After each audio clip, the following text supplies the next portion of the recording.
workshop. Please rise for the Pledge of Allegiance. Thank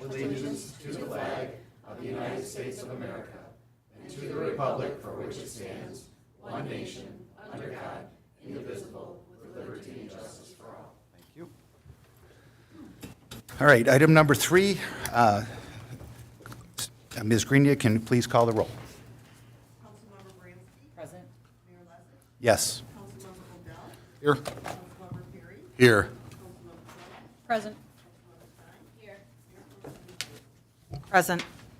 Okay, thank you very much. All are in attendance, and I appreciate that.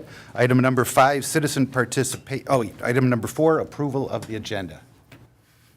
I would entertain a motion to approve the agenda. I'll make a motion to approve the agenda. as Second. is. Sorry. Okay, motion by Councilmember Baranski, seconded by Councilmember Stein to approve. I'm sorry. Strike that, reverse it. Let me slow down on this caffeine. All right.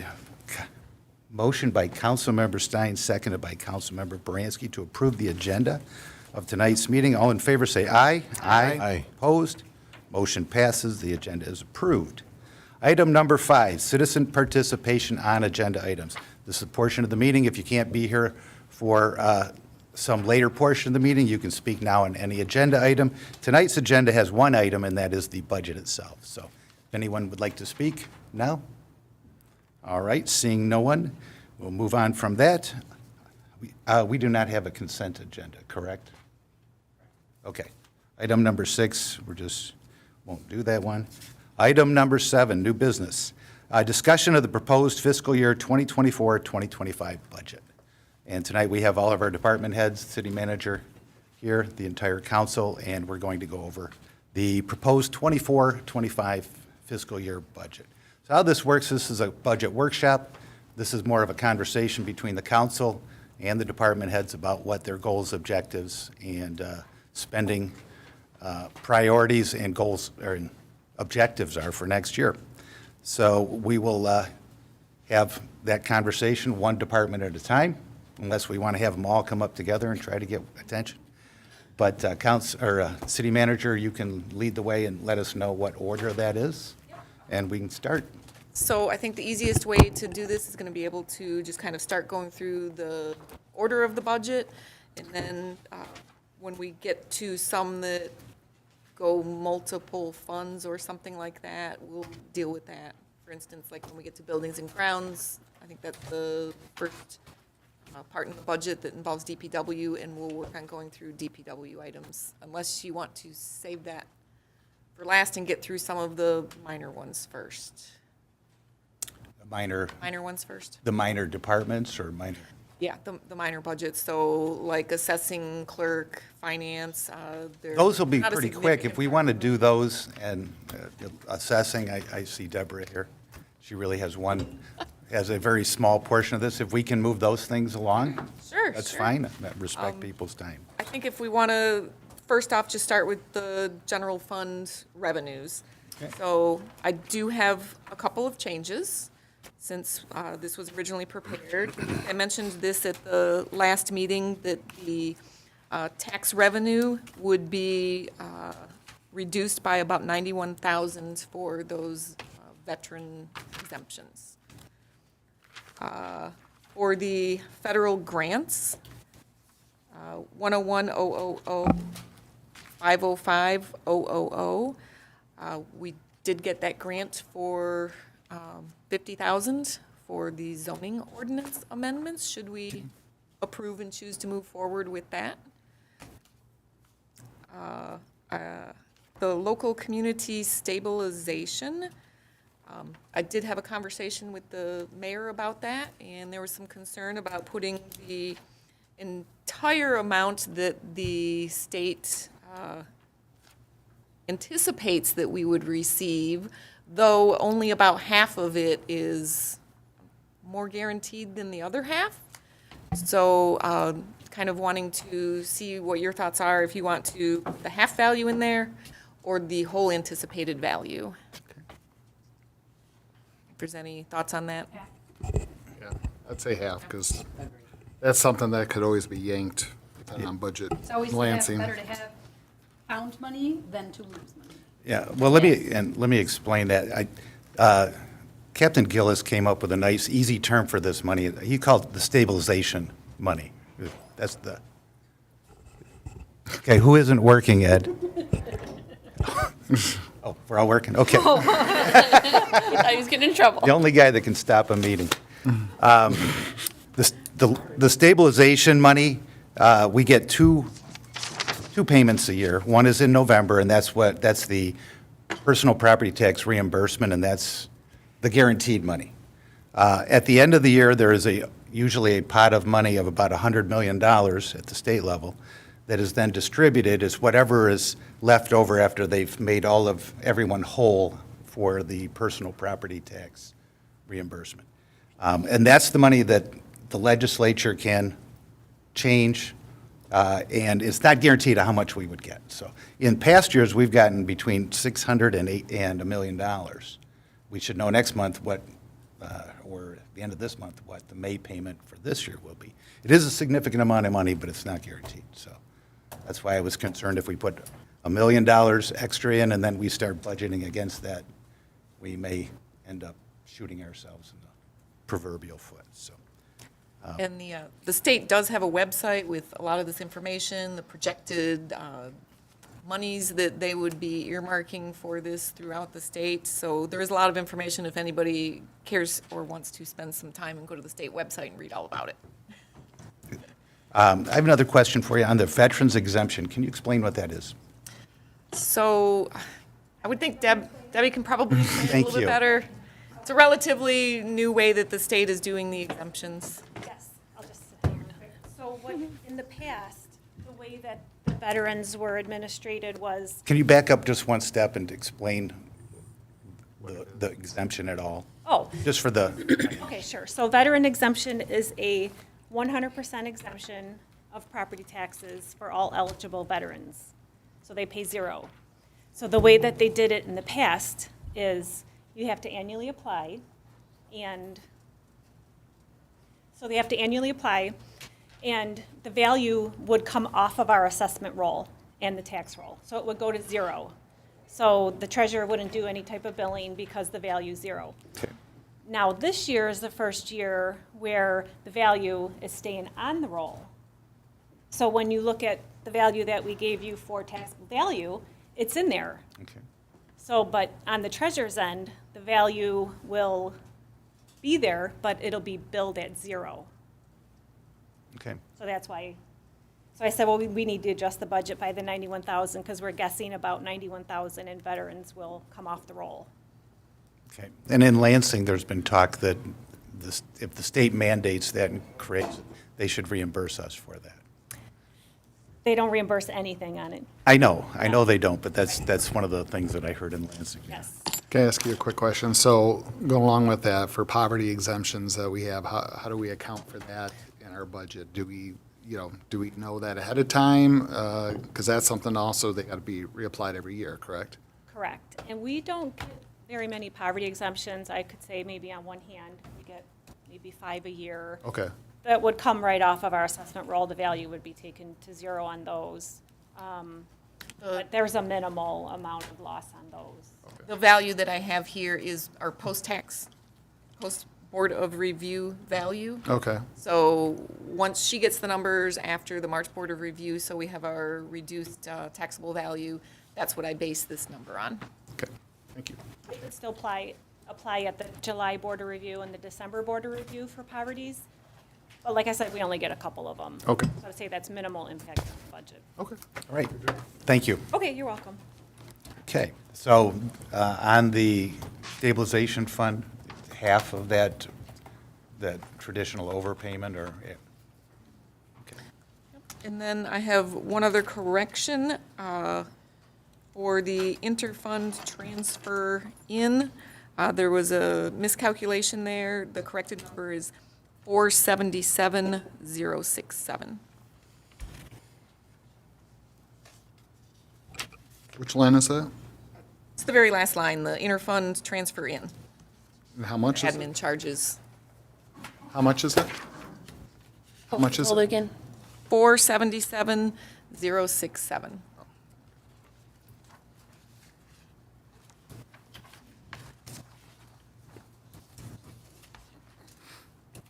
Are there any other questions about the revenues for the general fund? What would that make the total then? Sorry. I never can't get any. I'll have to do a little bit of math to figure that one out. Minus 9150.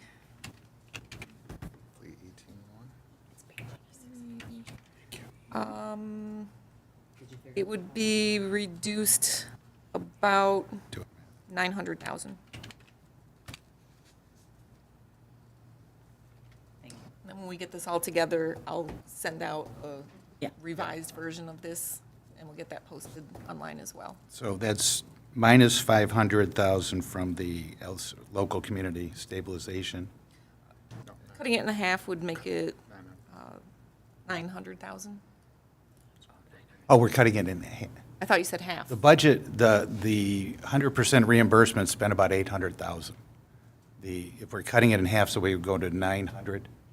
Right. Okay. So what we have in the Gotcha. budget right now is 1.8 million. Okay, So that would knock that down to 900,000. Okay. And most of the rest of the stuff cancels each other out.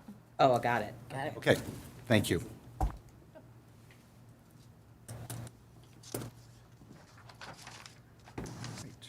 And then on the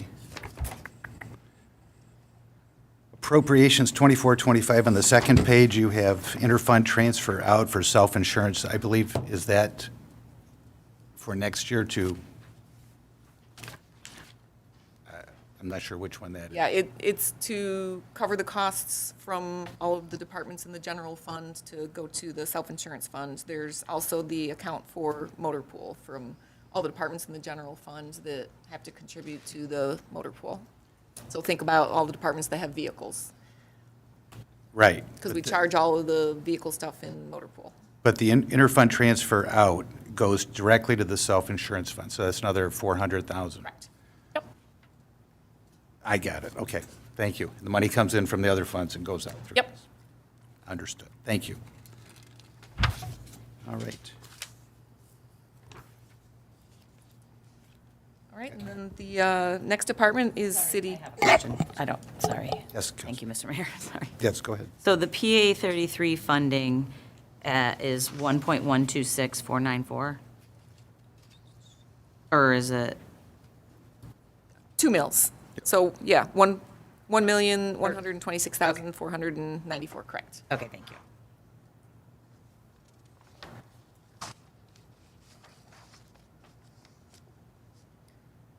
All right, so next department is city council.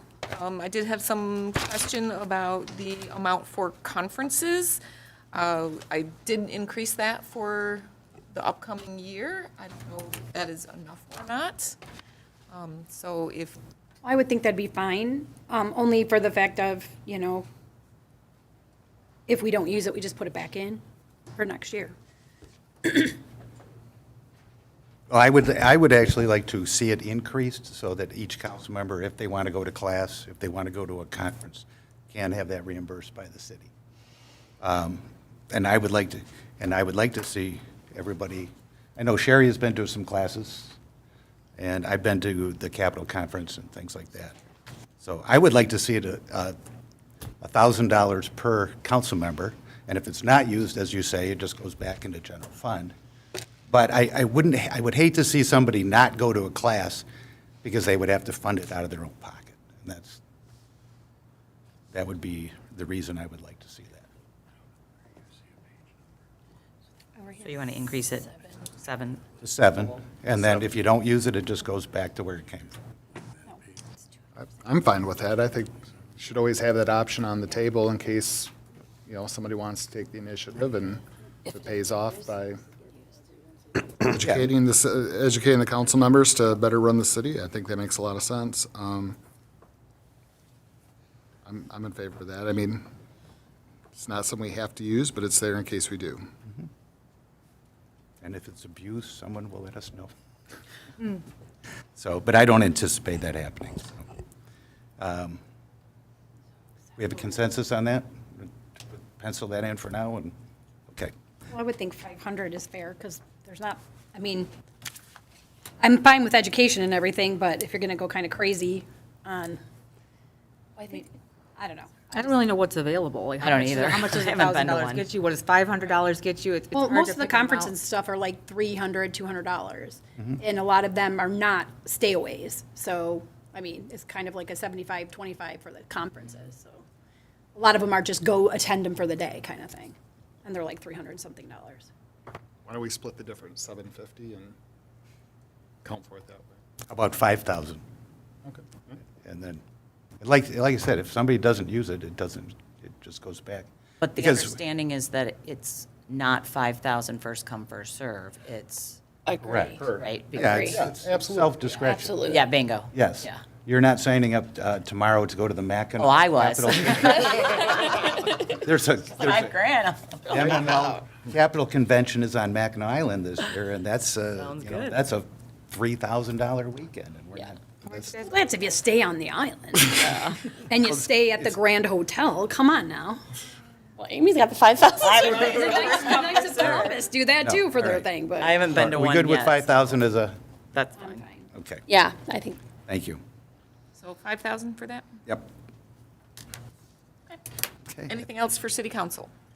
Let's see, memberships, that covers SEMCOG and MML and those kind of Yeah, things. kind of all the umbrella citywide memberships. Okay. We used to have publications as a line item. It probably went away with the chart of accounts change, but is that somewhere else in this budget? It says printing and publishing, so I would think they would have had it in. Oh, there it is, okay. It was, $5,000. it was called community promotions at one time. Okay. So I'm assuming that's for like the papers, when we have to talk about the stuff that we're going to be doing, put it out there for the hearings, that's our printing and publishing. Yeah. Okay. Anything else there? I have nothing on that. Okay. We'll move on to the city manager department. At one point in time, I had HR under the city manager department. I'm separating that out to its own department, the way that it should be with the chart of accounts. That will make things a little bit more consistent, and we'll have that separation. Let's see, also reallocating some of those costs associated with it, so things like our COBRA expenses will be charged to city manager department now that we charge to HR as it should be. The only other real change in here is asking for some office chairs plus a new desk chair for my office. The ones that I have, the seats are pretty much collapsed, and just looking for something that is sturdy, will last, and is pretty reasonably priced, yeah. These are very comfortable. I have been demoing one of them. They're not so good for an 8-hour day. That's the only issue. They have really good lumbar. Yeah, and then definitely I would not get a mesh seat because things get caught in the mesh seats. I think we all have a tendency to eat at our desks, and any little crumbs, they get caught in there, and next thing you know, it's a crummy seat. I got a quick question about the chart of accounts. Has everything been, I think you might have already told us, but has everything been converted to the new chart of accounts? Everything's been converted, but there's still just like, little tweaks as we go on through time. And then I think almost every year, we'll be probably making some changes as we go through. They made some changes this year. Now we're going to be required to report some of our larger leases in separate line items. So likely those will be line items that they will set out in the chart of accounts that this is the line item you use. We did have one, I think it was last year, for the revenue.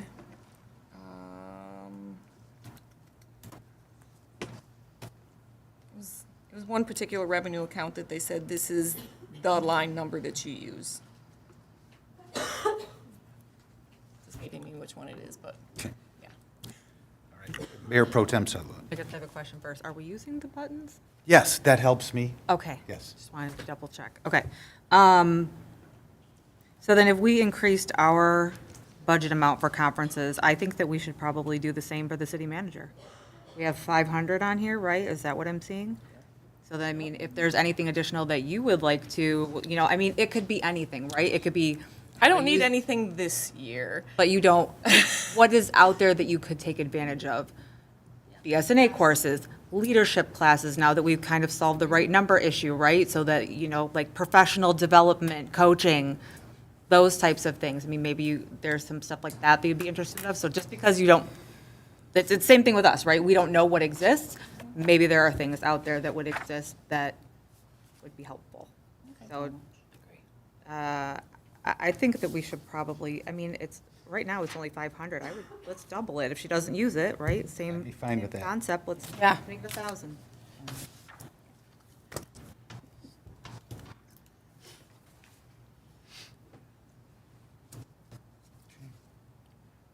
All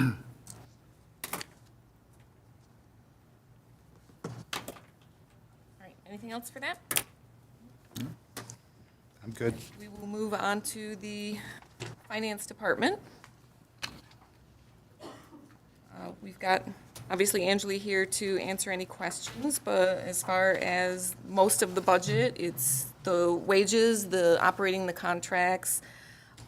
There is under operating supplies, we are getting 2 new computers, one for the finance director, one for the finance clerk, and a new laptop for the billing clerk. We actually have a spreadsheet that we get from VC3, our IT company, that outlines what computers need to be upgraded so that they are compliant and they get all of the required security patches and everything. And these are a couple for the department that are due for upgrades this year. Other than that, there aren't really any other changes. Question, the person, the assistant that we approved just last Thursday, is that in this budget? It would be under the professional contractual services. We have 175 budgeted there. It's included that person, and Kathy's working with us once a week, 1 day per week, and then an assistant account. Okay. And then it included the auditing service as well. Okay. That was a lot more last year because we were getting the audit. Right, yep. So that's why it's gone down substantially, correct? Right. So this year, hopefully, we won't have more overrun costs for the audit because we're backing up the schedule a month, so they're going to be coming in a month early. And, Angeli's been through the process, and hopefully we have enough people to be able to get everything in place. We've changed a lot of things from the perspective of checks and balances and reporting throughout the year so that it's not all saved for the end of the year. So I think that we'll see some good cost savings there as well. Do you anticipate any other employee needs over the next year, or is this, Yeah, that you have enough, will be helpful. just that one position? Okay.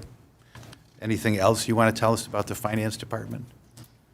That, Actually, the main thing is, beside these numbers, to make sure timelines are meeting, we are doing audit on time. So this time, the auditor is coming in October instead coming in November.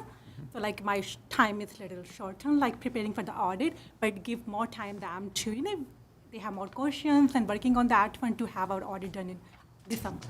So, and all the quarterly reports, so it is more than number, whatever I'm looking more, just have everything completing on time. I'm working with the tax settlement right now, I'm meeting with the county tomorrow morning, so just these things go smoothly. all right. Sounds like we're moving in the right direction. Thank you very much. Yeah, well, we've got her up here. We can go through a couple of the other Sure. departments, ones that she is in charge of. Department 961, so this is on page 9. This is the retiree. And Thank you. I think Angeli's had a good opportunity. I've worked with her kind of going through the retiree numbers. This unfortunately is not something that we can really get exactly down to a number for all of the retiree healthcare costs. We've, I think, got a good number that we're building upon from previous years' knowledge. So I don't know if you have any questions about that or not? Sure, I do. So you have the actuarial number, you have the expected number for our current retiree premiums or self-insurance. And then does this 1.5 million also include the 207,000 corrective action plan? Yes, it should include everything, whatever we are paying for the OPEB. Yeah. Say that again? Yeah, anything for the pension plan for the retirees included in that 1.5. Okay, but we paid that 207,000. Yeah, we'd to already this- paid for this year, we have to pay for next year, yep. Yeah, okay, I just wanted to make sure it's in there, and then we're using pretty much so at 1.5 million, we're using the $1.3 million average, so to speak, of what we've had over the past few years in actual payments. Yes. Do you know the total ARC, annual required contribution for OPEB that Any- includes the part that we don't pay? There's two parts to it. There's the total number and then the premiums, which is on here. Mm-hmm. Do you know what the other number in between? I don't know. Okay. I can check on that for Yeah, I now. would like the council to understand that it's about $4 million a year, of which we pay $1.3 million, and plus the two. Because over the past few years, we've budgeted $11 million for OPEB, but we've only paid $7 million.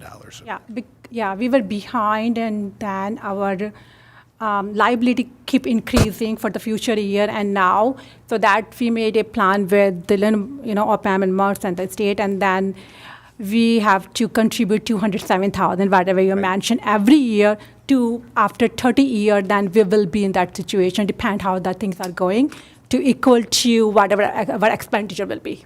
Because right now we are behind. Well, and that's fine, but that won't get us 100% funded in 20. And I think somebody said the state was going to be turning that from 30 years to 25. Did you say that? Well, Somebody told me they were shortening the. yeah, there's a amortization. couple things that they're changing. Yes. So it's something that, as we continue to do these actuarial reports, I think they're on a 3-year cycle. Yes. And then the third year, every third year is when you have like the big expensive one, and you get kind of your layout plan for how much they expect you to pay each year. I don't know where we are on the current one, if we're on year 3. Yeah, so we are working on currently with that OPM, like our actual valuation. So before the next year audit, like before the auditor come, they should have the actual evaluation. It could change a little bit based on whatever they are providing, because we don't have the expertise to look that information. But it should be available in September sometime. Okay, so we should see that in September of this year. We should see the Yeah, they are working. big report, the every 3-year report? Yes. Okay. So they do the big valuation every 3 years. I'd like to point out that on the OPEB, while we've paid $7 million over the past 5 years, we've also added $10 million to our long-term legacy costs. So while we paid this money, we added another $10 million in future IOUs onto the legacy cost by not funding that future legacy cost. All right, and I don't see anything else under retiree health care. Anyone else have any questions about retiree health care? Because it's a big number that last year, you guys were questioning why it was $2.9 million was budgeted, but we only spent 1.3. And that's why I wanted to really zero in on that number so that we're not making that mistake again. So, thank you. Then I think with Angeli, we've got one more fund to discuss. It's the very last page, so make it super easy. The self-insurance fund. We Can you get have, page number? it's the very last page, 27. 27. 27, yep. Oh, there it is. Okay, go ahead. Yeah. CD is like have the self-insurance, so it is not the fully insured. So we pay the premium, and then after that we get the bills from the, whoever employee and retiree need. So we always have more bill than whatever the premium we are charging, the different fund. So self-insurance fund is kind of like one fund, but it need the money from the different fund, like 101 general fund, and where employees are working and retired are working. So this year we had an issue of having the negative balance in the self-insurance fund, and we had to do, it was in the auditor report, and then we have to do deficit elimination plan for the state. So we did that thing to not happening the same thing for the future year and this year too. We kind of make like doing the allocation and charging money to the appropriate fund. So end of the year, they will not, should not be deficit in that fund. That's the aim. So there's two part. One is like premium. We are just whatever premium we are paying. And if our premium is less than your actual bill, then based on the estimate and previous year, how much invoice, bills we are getting from the Blue Cross. And so we are the difference we are charging to the other funds. And we do like allocation based on like how we were paying the premium to the. Yeah, so if we have 2 employees in a department, you're going to apply a number for each of them. So if there's one single person in a family, you're going to take the cost of those 2 and Yeah, that we, goes into. yeah, we can do that way, but we are doing based on how much premium we are paying for the each department. So 101, like the public safety. Okay. But we don't actually pay a premium. We actually paid the bills to Yeah. Blue Cross Blue Shields. Right, but it's not an insurance premium like, if you're No, paying no, health. we don't pay like so much for each Yes. person. So We we're actually paying, pay the so you're charging each department. So if John Doe works in Mm-hmm. DPW and he has a $2,500 bill, you're charging that to the Yes, department. for yeah, each department, yeah, Okay, yeah. that helps. We are doing, Thank you. yeah. And so you estimate and then you true it up throughout the year. Yeah, estimate, based on the estimate, and then we have to keep, closely look that one each time, like especially before the year end for the budget amendment, because you never know how much bills are coming. It varies so much, like every month. Yeah, I don't expect this to ever be exactly zero. Yes, It's- yeah. We should Even- always have some money in it to cover unanticipated. Yeah, We discussed that we feel comfortable with $100,000 being a fund balance that we carry through that fund. So at the end of the year, if we have 100,000 left in there, that's really our target. yes. Very good. Thank you. You have a question? Yeah, well, two questions. One, are we free-flowing it, or are we supposed to be pushing our buttons? That's number one. Well, we've been a little bit of both. Well, that's why I want to ask. I had So you we can- covered. I had you covered. I didn't That's see fine, you. that's fine. For budget purposes, I thought we were free-flowing, so I just want to say that. But my question is, because we did have to do a budget amendment this past year with regards to our self-funded care, why are we only budgeting $650? Of course. We're budgeting 1.1 million. 1.1 million, the total Oh, budget because of we the are doing. intertransfer, okay, gotcha. Yeah, so there's two part of that, whatever I say, the Well, premium okay. charge and the transfer. Yeah, right. So, but then, okay, but even this year, well, again, we still did have, we had to do an allocation this year. So if it was 1,332,000 last year, why are we only doing 1.1? Where are you getting that number? Are you looking at the I'm revenue? looking at the, Look at the fund balance adjustment. no, I'm looking at the balance sheet. 706, 670, 906. That's what I see, yeah. No, the 828, it's under the 23-24 budget, amended budget. 1332 24, includes that 03. adjustment we just did, that $500,000.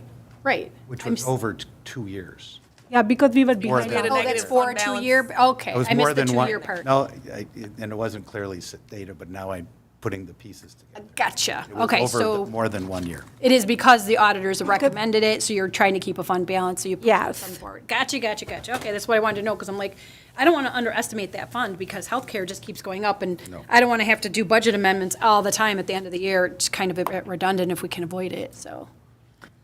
I'd rather, and I know this sounds bad, and I don't mean it that way, but I'd rather pad it and have the money sitting there, so we can allocate less next year than have to pull from the general fund and, play the transfer shell game. Yeah, To move things around. That's all GLs are anyway. It's just like a big shell game, so. Super fun. Not. I think we're making progress where Tweaking. you're padding, but a cushion for that, we're getting it closer than $1.6 million, which happened last year. So you want to get that down to 100,000 roughly, and that's our target fund balance. Yep. then we will keep extra money in case, yeah. Yeah. Yep, And we're doing that same thing in motor pool as well. yes. Okay, Why? Because our stuff is not going to work? It's not old? It's all brand new. Just so that we don't have to do a corrective action report to the state. 101. That's it for Angeli. Thank you. Thank you. So then after finance, on page 3, we get to the clerk's department. Obviously, we've talked about the last couple meetings, is that Cindy is taking a step down from the full-time position and is interested in staying on with the city in a part-time capacity.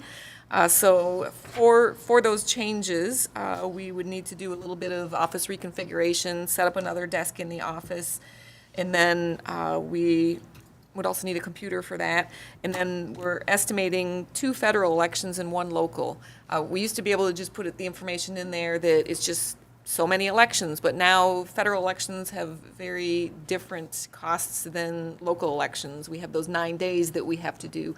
So the cost is a lot more for those federal elections. So I just wanted to note that in there. And that is what we have budgeted for the clerk's department, if you have any questions. Pretty basic. I do. Does the state reimburse us for this early voting, any part of this, or is this all on the local? So this particular election, there was a round 1 of the early voting grant funding. Better? Yes. Sorry. Good, Ed didn't have to come out and get me. So we were reimbursed for larger purchases, like the new tabulators, some new ballot containers. I think the reimbursement that we got was about $10,000. The state themselves, they are reimbursing us for the February election, and they are allowing us to include all of our early voting notices, which is great because I'm going to ask them for the required 12,000 notices we had to send out to voters. All they can do is tell me no, right? So, and I'm going to ask them for all the postage with that, all the noticing in the paper. I think the payroll for early voting and the inspectors on that day was the better part of $20,000. So I don't know that they will reimburse us for anything in August or November. I do know that I put that question out twice, and I got the same answer. Doesn't look like it right now. But I will say that when they gave us the round 1 of the early voting grant, they told us a couple weeks ago we can go for round 2 by next week. So I've already got some money I'd like to ask them for. And I have heard mention of round 3. So they will, in their early voting, they will pay for the inspectors on that day. One day of early, or one election of early voting for the inspectors is about $5,400. That's 3 inspectors for 9 days, 10 hours a day. That's expensive. Okay, thank you. So if I see anybody from Lansing, I should ask them to reimburse us. We take it. Okay, thank you. Any questions about the clerk's budget? All right, next. All right, next is IT. This is fairly simple. It's primarily our contract with VC3 for our IT services. We do have the part-time employee that does our communications, so taking care of the website, Facebook, cable station, and also our communications for our phone service here in the offices and other buildings. If you'll recall, we're in the midst of changing all of that service and consolidating it to Comcast. Just to give you a little bit of an update on that, there were permits that they were working on getting for doing some of the fiber on the poles. They have those permits now for City Hall and senior housing, so they've started to work on some of those upgrades. They're still working on getting the permits for the DPW building and I think the park as well, the parks as well. 2 questions. Can you provide us, doesn't have to be right now, but what the cost for VC3 is and when our contract is up, or if there's? We're just on an annual with them. Okay, we're on an annual. Right. Yeah, but if you can give me because you have 150,000, is that all for VC3? Because I didn't think it was quite that much a few years ago, but that was a few years ago. So there are a lot of like additional things that are off contract. Okay. So like just some service work and all that kind of stuff that goes into that. I can certainly get you a number of what we have spent. Yeah, I'd like to see what we've spent on that. Yep. And yeah, so they have out-of-scope items like configuring laptops and adding switches and things Yep. like that. Okay, thank you. And then we've taken all the phones and we're putting all of them under IT now? Correct. And that includes cell phones? And No, not cell phones. Those are separated it out. says communications, phones, and cell, that's what I asked. But, so it's also under finance has that, and Oh, okay. So for consolidating communications, which part are we consolidating? So we have service with 123net, AT&T, and Comcast, and that's what we're kind of Okay. bundling all into Comcast. Okay, very good. Any questions about IT? All right, let's keep going. All right, on to assessing. This is relatively easy, though I do have a updated number for the professional contractual services, mostly due to increased costs for legal. So we're looking for $141,000 for that amount. And you're going to send out an updated.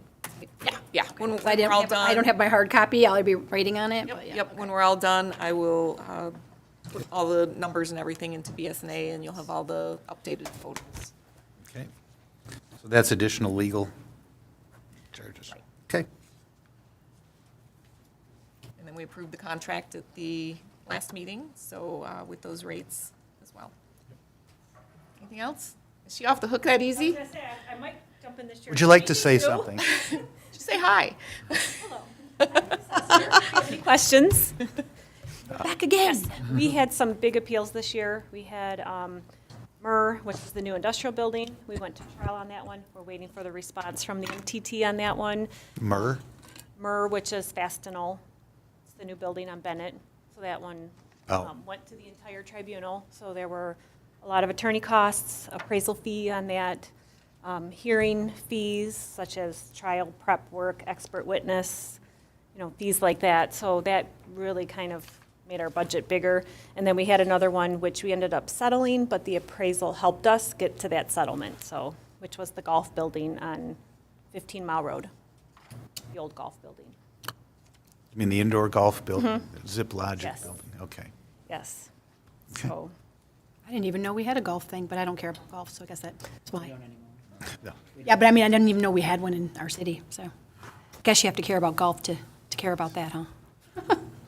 And what happened with the Fastenal case? we're waiting for it. Oh, okay. Yes, we're waiting for the response from the tribunal. Okay. So I just wanted to say, when you look at the tax settlement that is prepared, you'll see like the original tax roll that was created and X amount of tax dollars, then you'll see the revised, and everything that we do during the year can adjust those numbers. So everything that you're setting now, we could affect by what we're doing. So I want to say it's really important that we have good representation from, a legal standpoint for our values. And we do. We have great representation. So that's why you don't see much tax loss as far as on the roll. Great. Yes, go ahead. How many instances do you say go to tribunal every year? I mean, I'm sure it could be small or big, but I'm just saying, just out of We curiosity. don't usually get a lot of them, but we do, most of the ones that we do get, we get them to withdraw it, just from our attorneys, consulting or talking with them and, just proceeding through the process. And a lot of appeals will just come because taxpayers are, well, hey, we'll just throw this appeal out there and see if they give us something.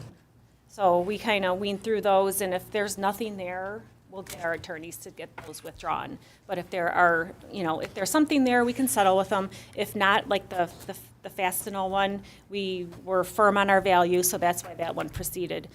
But we don't get a lot of appeals. But if you get a big one like that, it can cost a lot of money. When you say a big one, what's the the tax ramification, I don't remember what the numbers are. I don't want to give you a number and be wrong on it, but I can give it to you. And I don't want from you- my office, yeah. But in ballpark terms, I mean, is it Percentage. It's probably at least 10,000 a year. Okay. So if we can spend the money with the law firm now and at least, come out strong, then we're good going forward. But if we lose right off the bat, then we're losing every year. yes, So if we can get the value affirmed on the roll, then, understood. Thank you. Thanks for explaining that. Sure. If you want specific numbers, I can give them to you. Okay. Any questions? Okay. Councilmember Perry, you've been on the Board of Review. Do you get a lot of people appealing? We get, what, a dozen or two each year? Yes, yeah, Well, that come into the board, but I don't know how many make it to the tribunal. That would be, we don't get updated on that. No, most of them don't. Most of them don't. Most of the appeals that we get, most people just want information. So, or they're just, my taxes are too high. The value is good, but the taxes are too high. So we do get, we do quite a bit of that at the Board of Review. But we try to do a good explanation of the millage rate and how we come up with their bill and the uncapping and all that. So we try to be informative. So, but we do not get a lot of appeals. I think I get more questions about the uncapping than anything. It is the most confusing part about buying a house. Yes, it is. And the most shocking, of course, so. It is. 'Cause I want realtors to do a better job of informing their buyers of what could happen when it uncaps. All right, thank you. I think we're good on assessing. All right, if we could maybe take care of recreation, Sure. You're in charge. smaller In charge department. of the order. That will leave us with the two big ones, public safety and public works, and I'll let you guys figure out which one you want to do first. Go alphabetical. I think I will just handle the senior activity center. Chris hasn't really been that involved with that, so this is Department 672 on page 7. One of the things that we did at the last meeting, we talked about adding another part-time person. So we have that in the budget. This will allow us to have a little bit more flexibility over at the Senior Activity Center. We have one part-time person that is there pretty much every day from 8 to, or not every day, Monday through Thursday from 8 to 1, and she is a true workhorse and has gotten really everything up and running at the Senior Activity Center on her own, which is phenomenal. But we'd like to expand the hours a little bit and have someone to cover because there's been a couple issues where she hasn't been able to make it in. Fortunately, Chris has been able to go over to the Senior Activity Center, fill in, Mary as well. We've got a volunteer that's helping out with bingo, which is phenomenal, and helping clean and organize. So that's really the big changes for the Senior Activity Center. And then also just making sure that all of the costs that we have for the building are accounted for in buildings and grounds. There were some things that were, I think, improperly charged to Senior Activity Center. This is really more about the operations, not the building itself.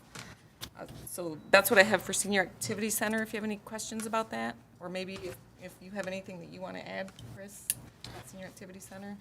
Not really, but the part-time employee, like Elaine said, would really help us be able to expand the hours, open longer for people who can't make it before 1 o'clock. So obviously I can step in, but it would help to have that backup person, and just in case that either I can't make it or Diane can't make it. Well, welcome, by the way, because I hadn't met you yet. I don't know if everybody else did, but welcome. Thank you. We're glad to have you. Heard lots of good things. Good, I'm glad to hear that. We're ready to move on to the Recreation Department? Nope, Councilmember. I just have a question while we're here. Are we anticipating that the part-time person would also be used in recreation, or would that only be for the senior center? That second position? Or have we not gotten that far? Really, the hours and the overlap it would primarily be senior activity center, but I think certainly we could utilize that person a little bit for recreation. Okay. And do you anticipate, and if you said this, I blanked out. Do you have an anticipated extended hours? Like, would it be till 5 o'clock, or would we be possibly having some evening? I was thinking 4 PM. Right now, it's open till 1. Okay. So it's open from 9 to 1, Monday through Friday. So just a rough estimate, if it was 12 to 4, that would help keep the building open longer. And I think with Diane, she has been great at doing all the programming and everything over there.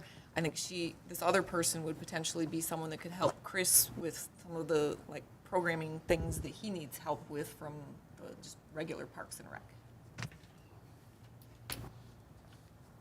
Okay, so I think the question.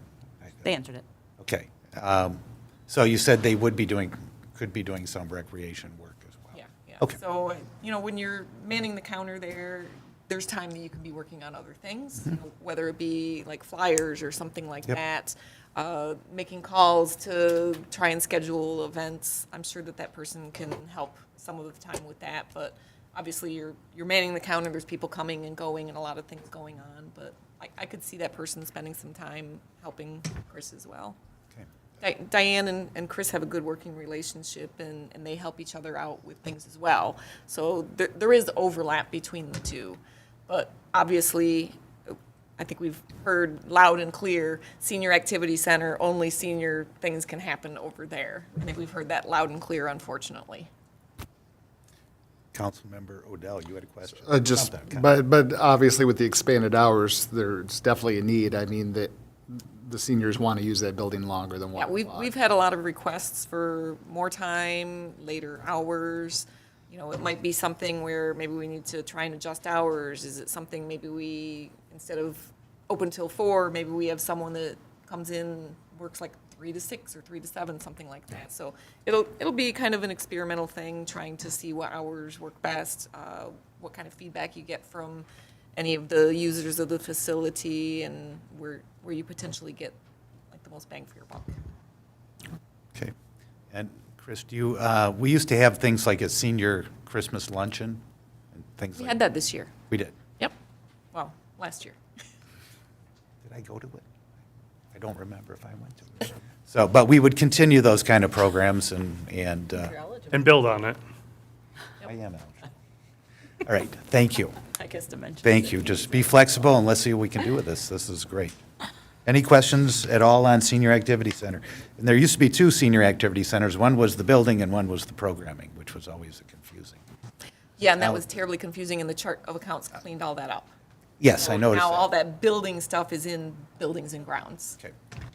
Thank you. So, Department 751, Recreation, this is on the next page, page 8.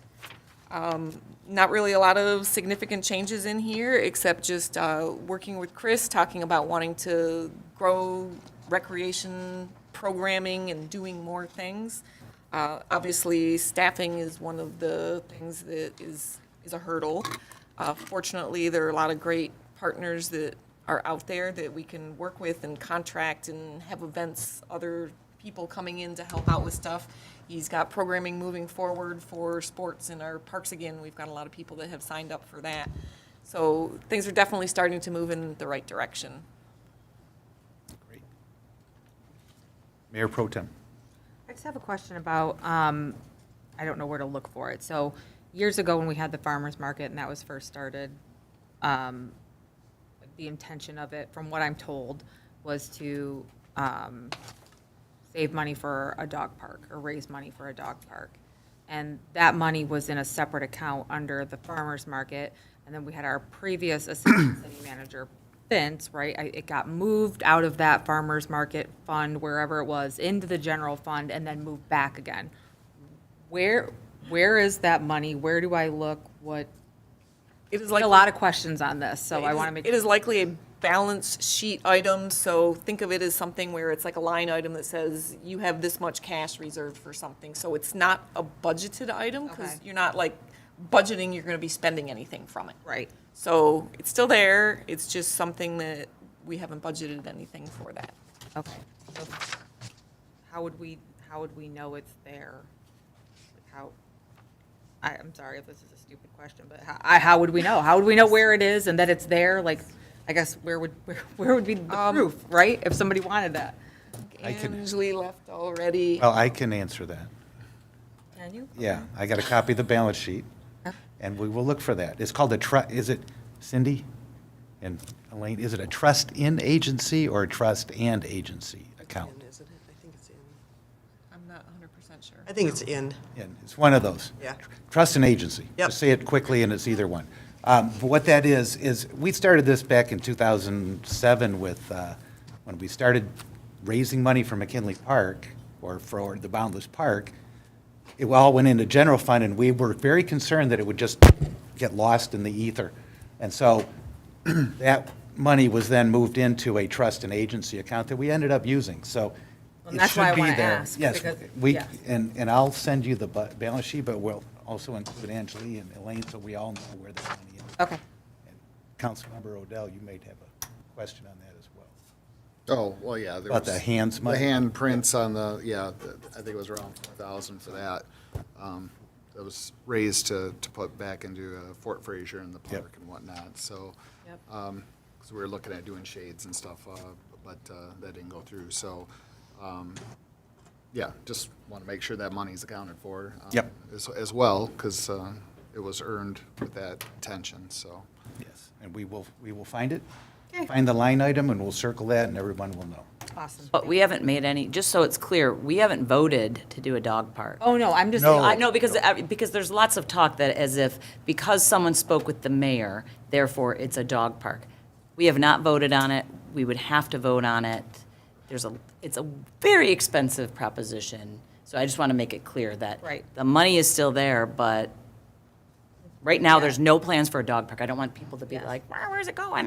It's Agreed. just because that when that question is Yeah, posed no, I to know. me, that is how it is posed, is that we were raising this Right. money to try to build a dog park. Where is this money? Right, I just want to make sure that we're able to yep, say it's let there. everybody know.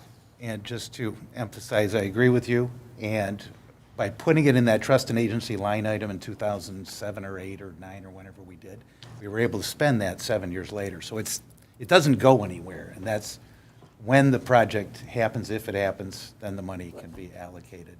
But there is no, So we can't spend that money? That's weird. we can.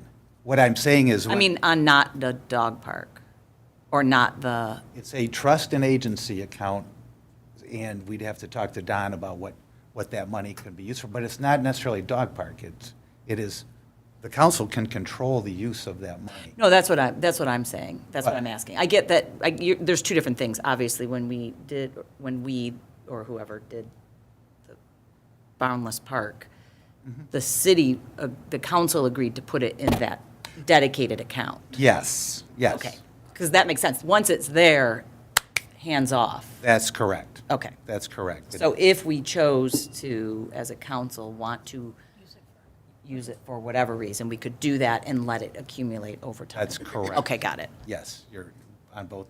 Yes, Councilmember Rodell. Chris, just so you've gotten your feet wet, you kind of got some programming ideas coming forth.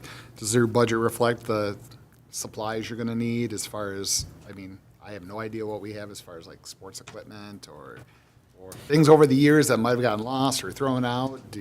Well, yeah, I haven't had extensive time to go through the sheds yet of what we already have, but I have gone through them. We do have plenty in there.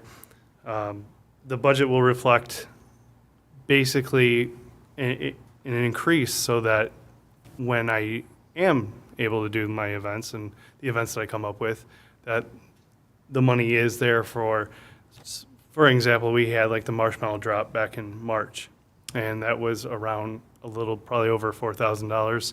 And if we want to continue to do those type of events, we got to have the money in the budget to have it, and it's better to have it and not need it and need not than, not have it there. So, yeah. So the increase that we have for like the programming should suffice for the events that I'm looking at to do. For the next year, okay. Yep. Awesome. That's approximately, I think, a 50% increase in the programming.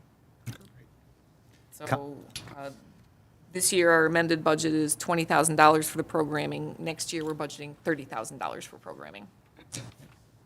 And that's really the bulk of what he has been doing is programming. Councilmember Stein.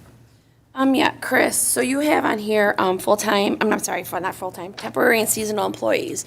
What are you looking to use those employees for? Well, the temporary employees would be to help with certain events. Obviously, I'm a one-man band here for the Recreation Department, so it would help greatly to be able to have someone there that I can count on. Again, to use the same example as we had our marshmallow drop, and I was trying to kind of control many different facets of that. It's tough. You try to get volunteers. Sometimes you don't get enough volunteers or as many as you'd like. We relied for our first big event on the middle school, and it would be nice to have a adult or someone that I can fully count on to be able to help run and facilitate the events.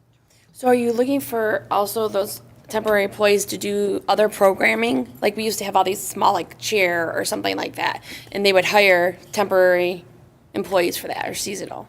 Absolutely. So they would help in all different aspects of programming, events, and it would just help significantly not to just be the only one at the event trying to run everything. Right, no, because I know a lot of residents have come up to me and asked me, are they going to start bringing some of that stuff back? And that's why I asked. All right, thank you. Yep. I would like to say one more thing. You're being too kind, or too, what's the word I'm looking for? Never mind. You said you had the junior high school kids helping you. You had your parents and your girlfriend Yes. assisting you that day. And thank you very much. They were wonderful people.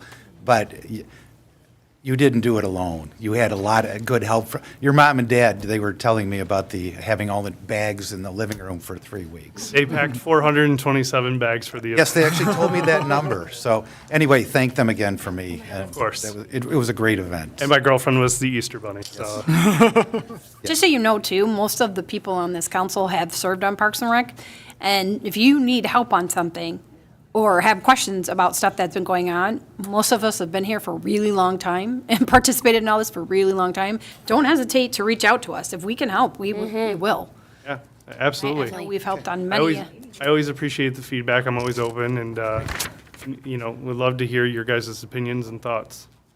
Like I said, if you need help, reach out. Okay. Yeah, but we don't want to rely on your parents for every event. Yeah. It's a little much. I really appreciate their help, but we need to do it. Well, sure they can, but In the high but school we do want always to make sure needs- that we're properly staffing the programs because that's what. They always need volunteer hours at the high school. Yep. I have an amazing family and girlfriend who are always. You do. We agree. I would like to make a motion that he has an amazing family. All right, that's good for me. Anybody else? Okay. All right, we've got one more small department head to squeeze in here. So in between the two, we've got planning, zoning, and building, which is this kind of same page for the most part. Planning, obviously, we've talked about the zoning ordinance update, so we're budgeting $35,000 this year, anticipating with that being such a large document that it will at least be over a two budget years. And then zoning, not really any significant changes there. For the building department, we don't really have any significant changes there as well. Operating supplies, one of the things that VC3 has noted is the computer for the building manager needs to be updated. We're looking at a tough book for that so that he can go out on the field and use that computer as well. In the department, we obviously have Bob as the building department manager, and then Keishi as our clerk.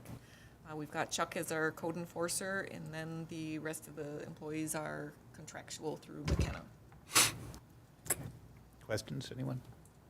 Okay, I'll start. Code enforcement, we used to have 2 part-time code enforcement officers. We currently have 1. Is there any discussion or thought about adding a second part-time code enforcement officer? Yes. Okay. Yes. Is that included in this budget? No, it's not. Okay, but it might come back. Correct. All right.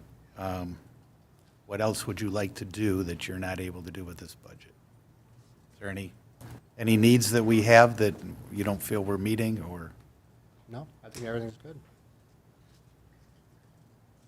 I'd like to say we definitely should get another code enforcer, because I get a lot of texts and emails about things.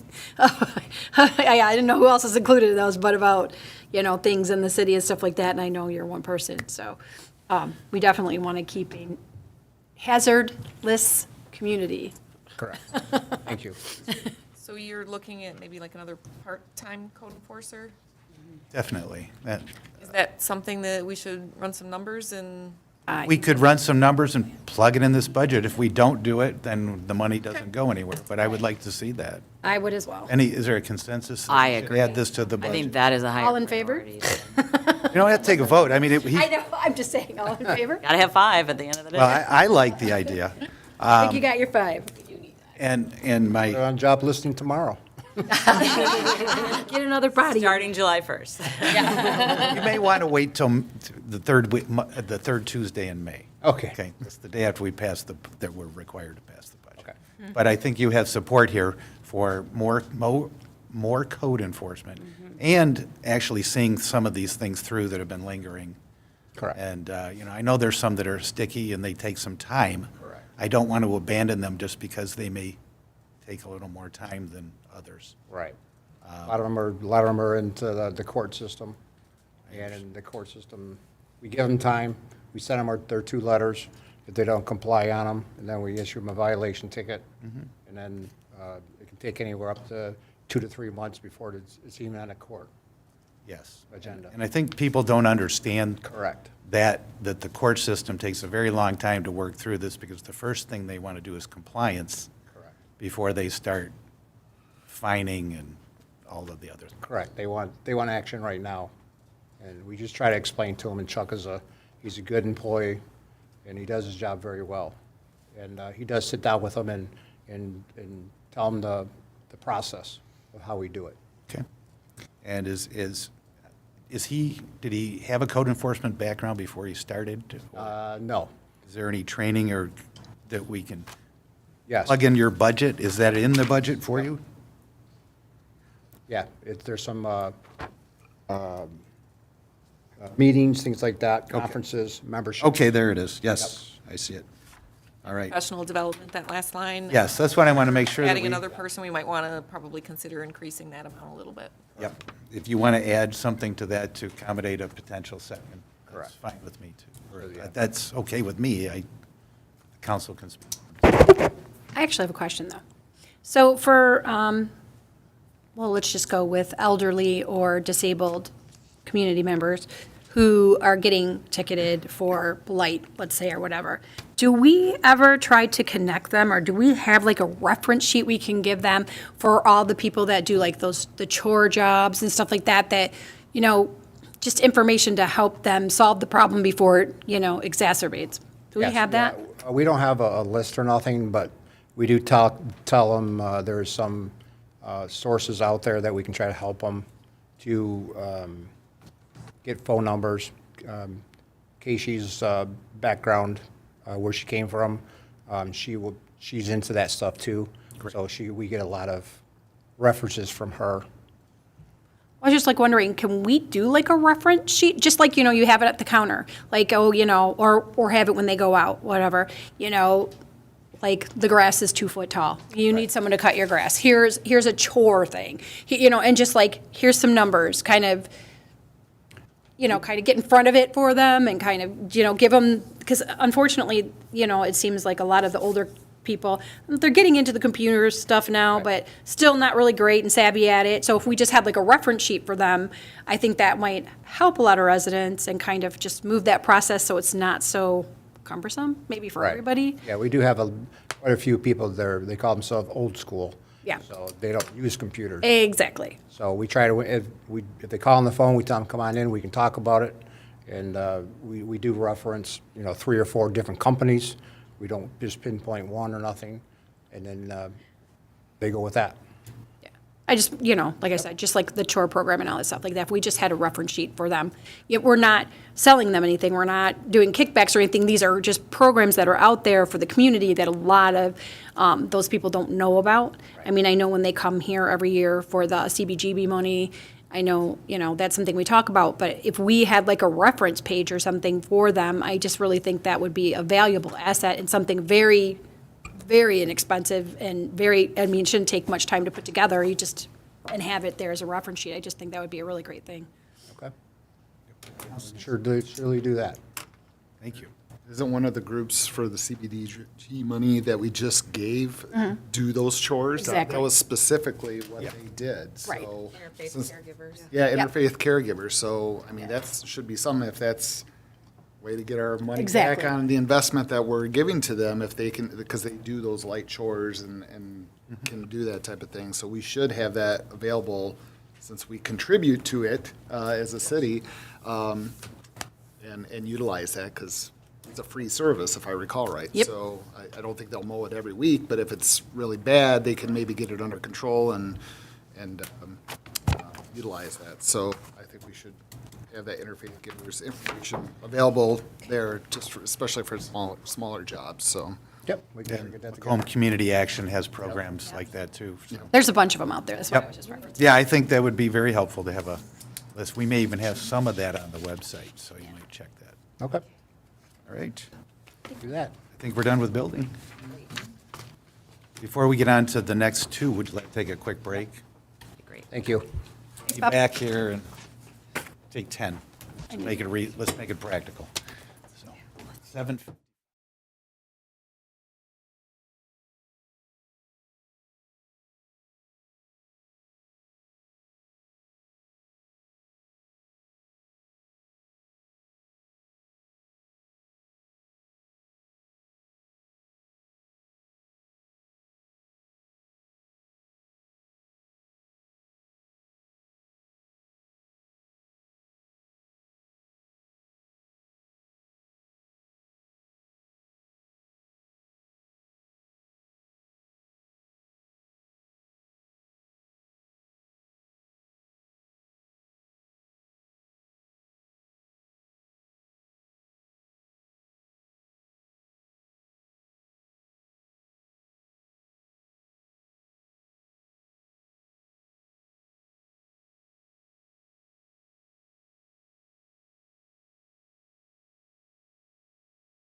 Well, Mike Vigneron is here and we're paying him by the hour, so let's do Public Works first. I think we're paying everyone by the hour. Where's Sam? You're paying her. That was my fault.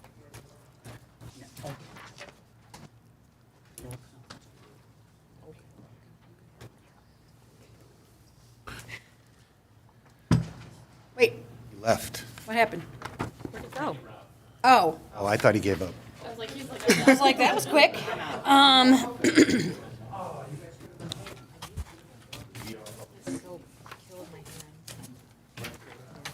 Don't forget to share the mic.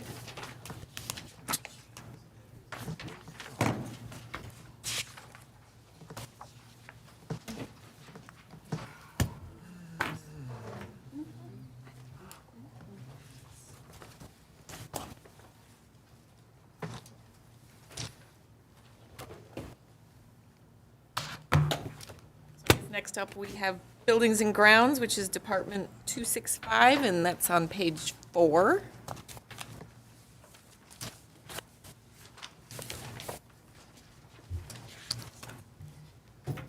And I do have one small correction on a number for capital outlay.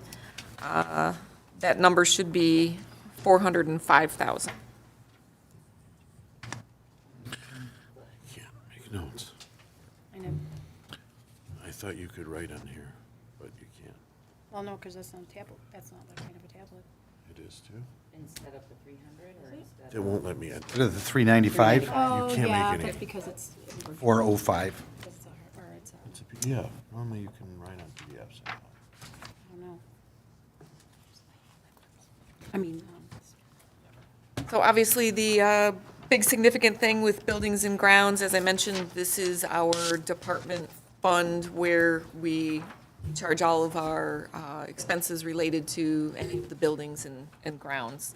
The biggest thing in this, other than the wages and just the professional contractual services, are the capital outlay. There are a number of items that are spelled out individually, and the amounts, as you can see, there are a couple that I did not carry through with the recommended budget for this, and then there was one additional one that I put in there for City Hall office chairs.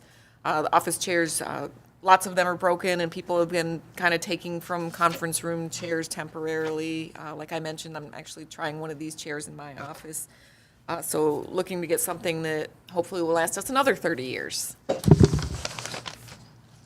don't know how you want to, where do we have an elevator in City Hall? Right there. An elevator to where? Upstairs. it's back this way. Yeah. It's back this way. It's on the public safety side. They have a second floor. There's one receipt. Well, I knew there was like in the. in Stairs the are over bay- here. In the bay, but the I didn't know stairs there over was there. like I've only been literally- allowed up there once, with a guard. Second floor, so there's a Yeah, well, I thought it was only in the fire bay above it. Nope, we have an elevator. Like in the central. Who knew? Building. Yep. I did not know that. Okay. Well, we're ADA compliant, aren't we special? Okay. Mr. Ragsdale? Mr. Barrett? Yes. Barrett, okay. And Mr. Vigneron, welcome. So what would you like to tell us, folks? This is for Buildings and Grounds. Oh.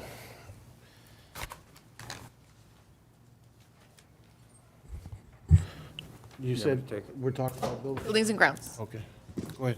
Okay. Mike, thank you. First, I want to apologize is on this presentation, I hastily added a couple maps and I didn't save it, so when I sent my work to Mary and Elaine, there's a couple pages that are messed up that will get you final copies. But Buildings and Grounds is on page, I'm getting there. I am new to the Fraser process, so I thought I put it in count order, but on page 9, we have called out our Buildings and Grounds capital improvements. Mike, if you can turn up page 9 on the PowerPoint. It's page 5 in our stuff. Page 5 out of the big picture stuff. Oh, Oh, yeah. this should be a So, yeah. it's the page number. double-sided. Is there a page number in the bottom right? No. I don't have a page number.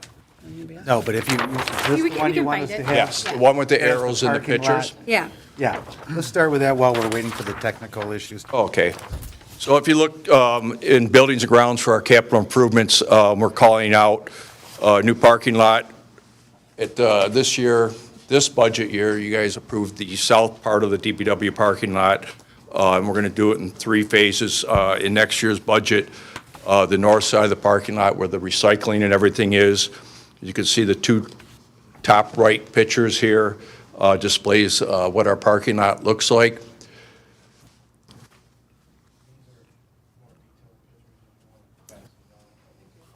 Pretty rough.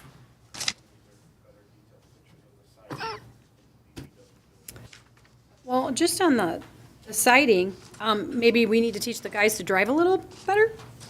Well, I think that's probably 50-plus years of damage, and when I was looking at our building, I thought the same thing. Oh, like, because that's clearly from somebody driving into it. There's issues from being punched outside, inside out, and outside in, but there, if you can look at the bottom right picture, there's been plenty of patchwork done on the siding through the years, and, we talk about code and blight and so forth. In that industrial area, our building might be one of the ugliest, and it's got some large gaps in the walls. On that siding, we took a random number of $100,000. We're not sure how far that can get us. We're going to get some proposals. We could probably do a repair and paint with that, or we'll see, and we'll compare it to how much replacing the siding will cost, and then we'll bring that information to council. But for budget purposes, we like to earmark $100,000 to redo the siding on the DPW garage. Question, would that be something that we would do the labor part, or would we out? It's a skilled trade. That's true. And would you say that the north parking lot has exceeded its useful life? Oh, definitely, definitely. Laugh. I had a 35-page presentation. I tried to consolidate it down. I had more pictures showing how terrible this is, and they could have been bigger, but I think you could see by the standing water and the potholes that are in these pictures, the need is definitely there. On a side note, on the far east side, the back part of our parking lot used to be all gravel, and over the years, you can tell it's almost like a geological aging system. You can see 4 inches we're at it, 6 inches we're at it, and our grade is really high, and it's a big mud pen out there right now, so we're just with maintenance, we're cutting that down and putting stone. And with the addition of the south parking lot and eventually the north parking lot, we won't be bringing all the mud in to our DPW building. Rindale Workout Building, or any questions on any of these items? So the Rindell Workout Building, we need city council to make a determination on what they would like to see done with the building. We put in the budget for $65,000. That's for a roof if we choose to keep the building. Otherwise, we need to explore maybe just tearing the building down because it's costing us money to keep the thing with power with lights and in the wintertime for the propane that we use. I have pictures. The city manager asked me to take some better pictures. So I went out at the last minute and took these pictures here. You can pass them around, but shows it all four exterior walls and the inside of the building. But unfortunately, I wasn't able to get you pictures of the roof, but the roof is totally shot. What's the square footage of that building? I don't have that on me at this time. Approximate. If I had, let's see, it was 30 feet by, I want to say it was 30 by 20, somewhere about right to you. I think it's about 30 by 20. Okay. Yeah. So, very small. So we have a choice to fix it or demo it, and either way, and if we keep it, we have expenses to maintain it. What is it being used for Currently, well, I'm going to show you the pictures, but currently, right now, it is a workout facility with workout equipment that used to be in the public safety before they got new equipment, and some that the DPW had donated to them from one guy knew a guy that owned a gym. So to my knowledge, people hardly use the building. It could be repurposed. It may be cheaper just to tear it down. Parking is a problem there. We don't have a lot of Absolutely. access of our deeded parking or parking agreement. Correct. I've heard a lot of rumors about this building over the years. It's been everything. And, but I've never actually been in it.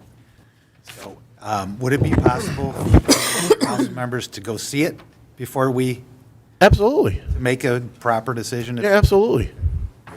And just for my, bucket list, that I finally got to see what was in that building. I've heard many rumors. It was filled with gold, and it was used for parties, and workouts, and all those things. I've heard every rumor possible. But I would like to, I don't see a need, if we're not using the building, we haven't used it for years, and we're paying to keep it, do we really want to put $65,000? And that's exactly why I'm bringing this information to city council. I mean, I guess it depends, because if we're gonna do other things at Rindell, right, because that's where that building is, then maybe it could be repurposed for a concession stand or something, that if you're gonna be fixing the baseball. I don't know, I think it might be too hasty to talk about tearing it down. I mean, it's still 600 square feet, it's a decent size to be able to do it with something, especially when we don't have any other buildings that can be used for recreation activities. So the conversation today is simply to determine whether this is Right. going to go in, not whether we're going to do it or not, right? Right, sorry. No, I'm Nope. with you Right. 100%. Nope, scope creep though, thank you. Yeah, no, But it wasn't meant for that. I was Keep, just keep in verifying. mind, though, please keep in mind, if whatever the council decides they want to do with the building, other than tear it down, the roof has got to be fixed like now. Right. Right? Or yesterday, actually. But it's either, you can punt it down the road for what you actually want to do with it, but we need you to determine soon whether you want to tear it down or you want to repurpose it, because the roof has to be replaced. Okay, so field trips, and then we'll talk about it. Yep, great. Along with that, would it be possible to get an estimated cost to demo it? Absolutely, but that's something that DPW can handle. Okay. We do that Yeah, with all in-house. the big equipment, can we help? No. Absolutely. We would just do Don't have that liability in-house. Insurance for you? I'll get some. Could you at least give us an estimated cost for DPW to do it, so we have something? Sure. And so We'll do both. We'll cost it out and then both ways. Okay. Is it leaking now, or is it? Yes. Oh, yeah. Oh, yeah. He's been talking about it for 2 years I now. know you said it's really bad. I didn't know if it's actually leaking. And there's black mold growing in there, and I think it would be helpful to put my eyes on it, just because I'm looking at the pictures inside, and it's pretty rough inside, too, so. Along with that, is there any way we can get a map, overhead map of what our parking availability is? So that's one issue that Oh, you we've had been something. starting to look into, is the fact that it appears to be a landlocked park, and I don't have any information of any easement access rights to utilize the park. We did have an issue when we were putting the sign up with the property owner, that we were actually putting the sign up on their property. And the big problem is, it's a common misconception that we own all the property all the way out to Lamont Street. And for years, the DPW had been mowing that, and we recently stopped. It's not our property, so we're actually landlocked. Technically, we can't even get to the park without crossing someone else's property. Okay. I would like to see that on a map confirmed, so that we can all know that it's landlocked, because that makes a difference about usability of any of that. Sure. All right. I genuinely don't know why the city didn't just donate Rindell to Eisenhower, because it literally backs up into Eisenhower, and let that be. Did it by any chance used to be theirs? No, No? No, not as long as I've lived in this city. Idea how we acquired that property and how it became? I don't know how we Rindell acquired it. Park?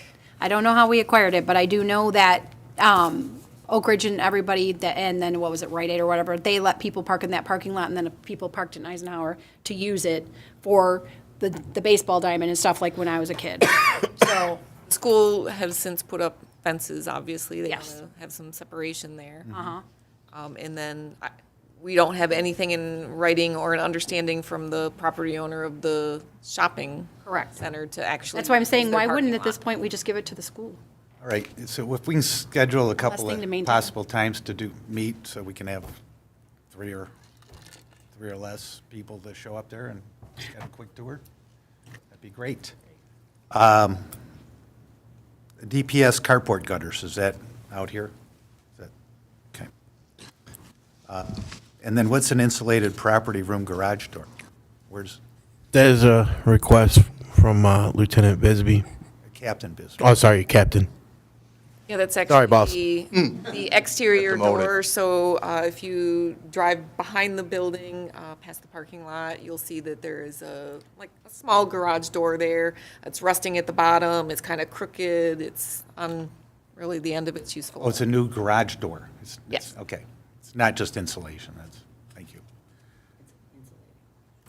Got it. Now I understand. Yeah, Any other? it's got to be built to some pretty high standards so that it's durable and secure. So it's not just a regular garage door that someone could just punch a hole in and steal everything. All right, any other questions on this buildings and grounds page on the front? Okay. Want to go to the other side? The catch basin? Page 10 are you looking at? Which one? Yes, okay. So as City Council is aware, last year, we hired Havner Tech to come in and start spray foaming the catch basins, which extends the life of the catch basins. It keeps the DPW from having to cut out the road, rebuild the catch basin from, basically from the cookie up, which saves us a lot of money in road repairs as well as repair to the actual catch basin. So we're asking for another 100,000 this year to go out, and they gave us my deal price of $400 per catch basin. And that's just for foam. Yes. We've seen some catch basin rehabilitation that's going on where they're patching it with, they're filling the area with asphalt. I've had people contact me about it. It looks kind of not complete. Well, it's not complete. That's a temporary, so our guys have rebuilt, in those cases, they were not candidates to rehabilitate with the foam. Okay. They had to be total reconstruction, so they've been reconstructed, but we had them patch the area with coal patch until we're able to cut them out and put the concrete in, which that'll be coming up in the next couple weeks to next month. But that all of those they'll all get done in the same week. Thank you. And then we're doing the catch basin rehabilitation if we're digging it out, and we're doing all that work ourselves?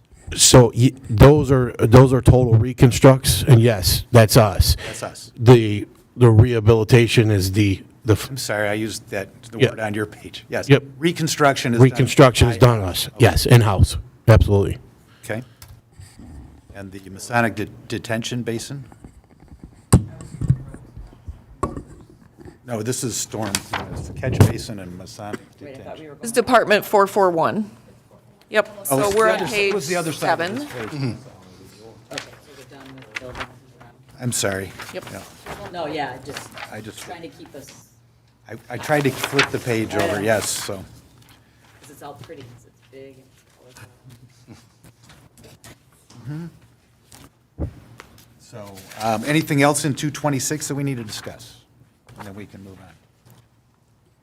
226? 265.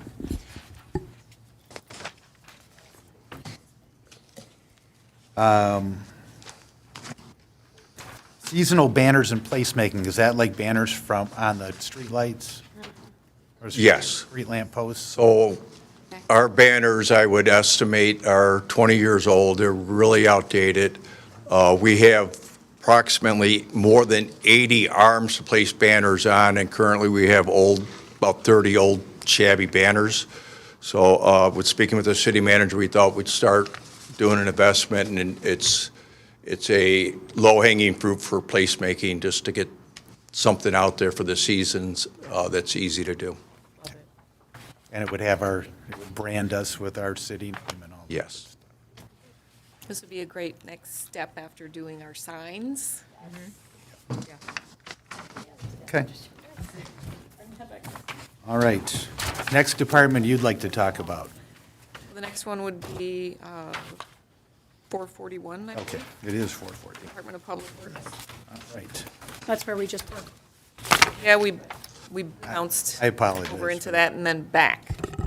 So, I mean, finishing up with Department 441, obviously the significant thing in there is the catch basins that we just spoke about, and then also the capital outlay, continuing that ARPA-funded project, the Sonic Detention Basin.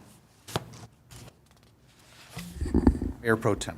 I just have a couple of questions. So one is repairs and maintenance went from 51,000 to 5,000.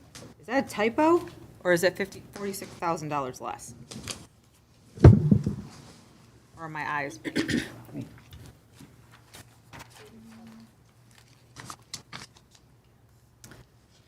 I think that was something that was misappropriated in a wrong line item.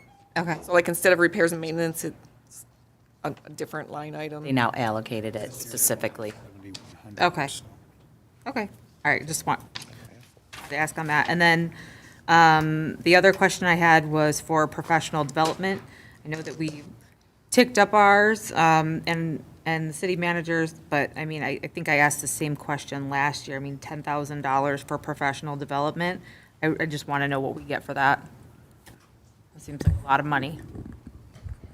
So we have 10 full-time employees that there's two different funds. One will be in the DPW fund and one will be in water and sewer as well. And so we have 10 full-time employees that work in the back, as well as 3 part-time employees, and Rob as well, that have to be trained. It's like training, certifications, things like that. Yes, Okay. and there's a lot. Okay, There's what a- about the And training. $7,000 for conferences? That's me for the director. Okay, so are those mandatory to be taken? I mean, that's, Those are condition in terms of my employment when I got hired here. do we have that in writing anywhere? We do. Okay. We do. Like a lot Be- of There's money over here for there's three conferences that I attend each and every year, and I have since every city that I've worked for. The first one is Midwest Advanced Public Service Institute. That's a continuing education. To attend that, you had to be a graduate of MPSI, which is Michigan Public Service Institute. The second one is the APWA State Conference, which is coming up in May. And the third one is PWX, that's the APWA National Conference. And that's where all the cutting edge technology and things are at this particular conference. And half of it is classes and half of it is an expo. So none of those are able to be attended remotely to save some money? No. I can send a copy of the information, his communication between him and Amy Sell, who hired him on, so that you can all have a copy of that as well. Yeah, I would like to see that, as well as, what the conferences entail. It just seems Talking about like. content? Yeah, I mean, even just a link to the website, on how to register for them. I mean, I just know that for a lot of conferences now, for my job, I mean, you have the option to attend them remotely. We just have so many things that we need to spend money on. I mean, that just seems like a lot of money when, everyone else is getting $1,000, right? And this is $7,000. I made that perfectly clear when they hired me, though, that I'm just letting you know that. I remember that from last year. I mean, I understand that, but I just think it's probably worth getting some more information, just trying to get the taxpayers the most out of their money. I hear what you're saying, but it's a lot of money, and I want an answer to it. And this is only conferences for him. It doesn't Right. include anything for Rob or anyone else that might go. Right. So I mean, that's another thing, right? Like, do you attend, and then you come back, and then you train on what you learned? Like, all of those things, right, could make a difference, because then we're kind of getting double for our money, right, if that's happening. So I just want more information there. Sure. Did you guys want an update from Mike on the retention Yes. fund? Is it a retention or detention? Technically just detention because the water goes out. So we are finalizing the plans for that. We're anticipating going out to bid in June. It will consist of completely rehabilitating both of the pump station facilities there. All 4 pumps will be brand new. There'll be the same pump for all 4, so that'll provide some efficiency and redundancy for the city. The station is well beyond its useful life, and we feel that these are appropriate upgrades that are past due. So the pump station part, there's a big electrical component of that, which involves controls and remote access for Public Works to be able to monitor and remotely maintain that station, or not maintain, but operate that station.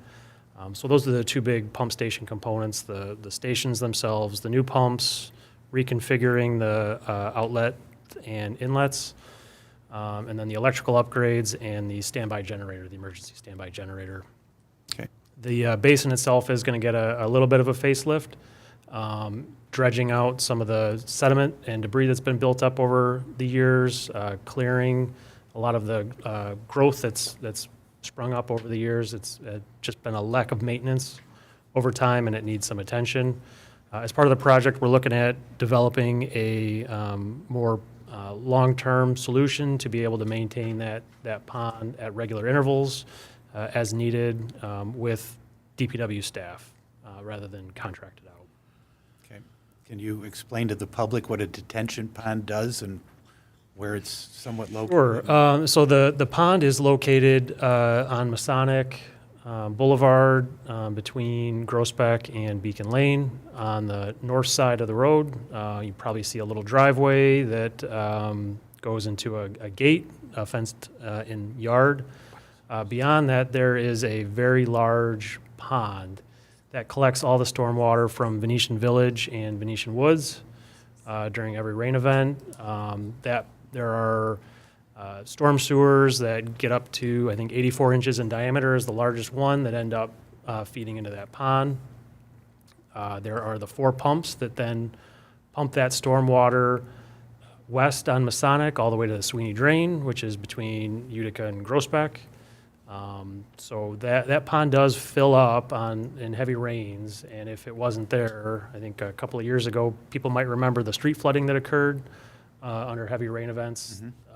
It's partially due to some of the limitations of the current station, flap gates being frozen and some of the pumps not operating at full capacity. If the pumps aren't operating, we're not pumping water out of there.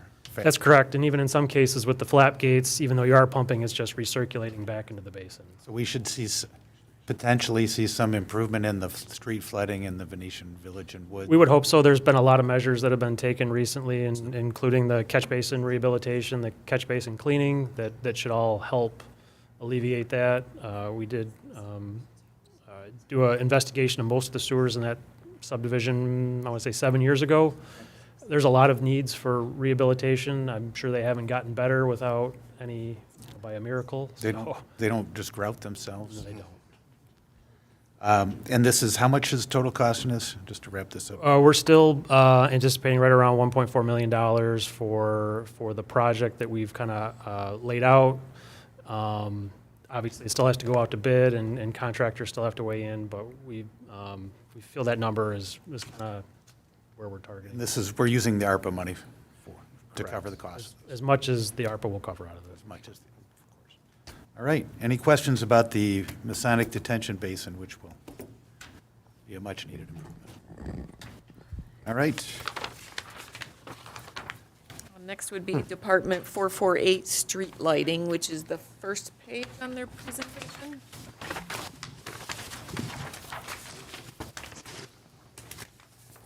So the increase, is that because they're billing us so much more now, DTE?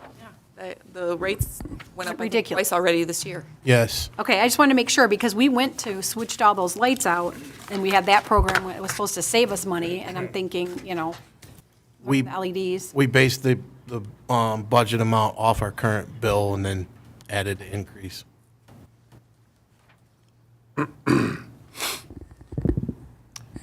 They get you coming and going. Question. At one time, there was a project proposed to do LED lighting in the northwest section of the city. Those are different lights. Do you remember that, Mr. Vigneron? That was 4 or 5 years ago, probably. I remember the proposal. We never moved on it. Okay. So, and those were replacing, those are the, you replaced the bulb or the inside. Right, there's a whole housing, I think, that's involved in that replacement. And I think, in memory serves, Councilmember Shornack brought this DTE program to us. Is there any more programs that they have where we can, where they'll cost share on upgrading to LEDs for municipalities, or is that all by the wayside? Not that I'm aware of, but I would defer to these guys. So, because I think we got special financing or something Yeah. through DTE for that, and it actually. No, it wasn't through DTE, it was through Michigan Saves. Michigan Saves, that's right. Yeah. Thank you. But if that's something that we can do at some point in time, because there's a lot of wasted light there, wasted electricity. Any other, what's next? Does anyone have anything? Next would be Department 770, which is maintenance. That's on page 9.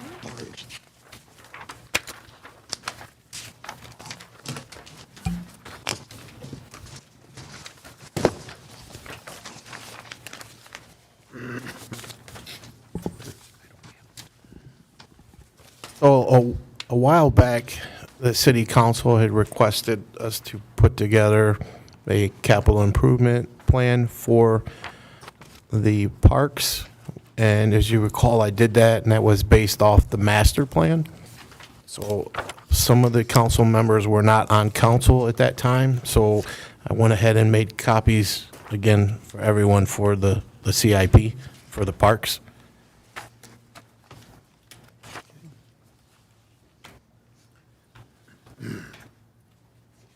Well, when it comes to the capital outlay, especially at Rindell, I still think we should approach, thank you, the Thank you. school board and see if they just want Rindell.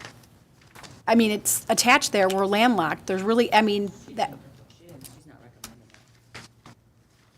She took it off. She didn't carry it over. says for baseball fields, fencing. Oh, okay, that's fine. Rindell. Yeah. On this list, but it was not. But yeah, but I'm just saying, but not only that, the reason why I'm also expressing that is because I feel like if that's something, they're mowing the lawn over there partially anyway. So if it's one less thing our DPW guys have to keep up, and they want to take it over, I just don't see that it would be we don't really use that as a functional park in the city. And yes, it's a city park, but it's not really used like the rest of our city parks are. So, because all the playground equipment and everything is the schools. And yes, there are people up there every day after school playing in the park. But they're not using the path. The path, you know, is kind of super dilapidated and everything like that, just like the park itself. So that's what I'm saying, like, I really think at this point, this would be a smart move on the city to see if the school and the school system just wants to take. The reason why they're not using that path, though, is that because that fence is locked most of the time. Yeah. So they can't get from the school playground to the path if they wanted to use it, I'm just saying. Right. So they would, if the school wanted it, they put that fence in. I think that fence has been in there 15 years at least, since my girls went there. I think it's like 10. Well, it might be 10, but it's, When it was at the first bond, but yeah, it's been there for a while. We got all new equipment. But I'm just saying, I just think that's something, I just want to know what the rest of the council thinks. I think that would be a good plan for us. Yeah, I don't think we should put it, yeah. I think at this point, there's no improvements planned, but it's something we can certainly kick around Yes. going forward. And maybe approach the I think school there, board. I think there are too many unanswered questions. Yes. and Yeah, we can't really solve figure out that before one we tonight. can budget for something. Yeah. All right, Mayor Pro Tem. The bench swings at Blanky, right? So that's the requested and the recommended is 20,000. Didn't we already vote on this like twice in the last year about swings at Blanky? There was like adult swings and then bench swings, and I thought that twice we've voted no. No, correct me if I'm wrong, but I think what was voted no on was the exercise equipment, and they wanted to go forth with the swings. It is part of the master plan, so everything that we have on this sheet is based off the master plan. The numbers, the budgetary numbers, at this point, we have 0 quotes. That is based off of your master plan numbers, because they give you a range of what they feel that the repairs needed would be. And so that's where those budgetary numbers are coming from. So obviously, just because we're budgeting that doesn't mean that's what it would actually be to do the work. Now, the swings, they are a little over $6,000 a piece for they're Oh, like. yeah, they're expensive. Yeah. Yeah. So they're bench style swings. And so there would be 3 of them placed in Blanky Park. So that's why we use the budgetary number of 20 grand for those.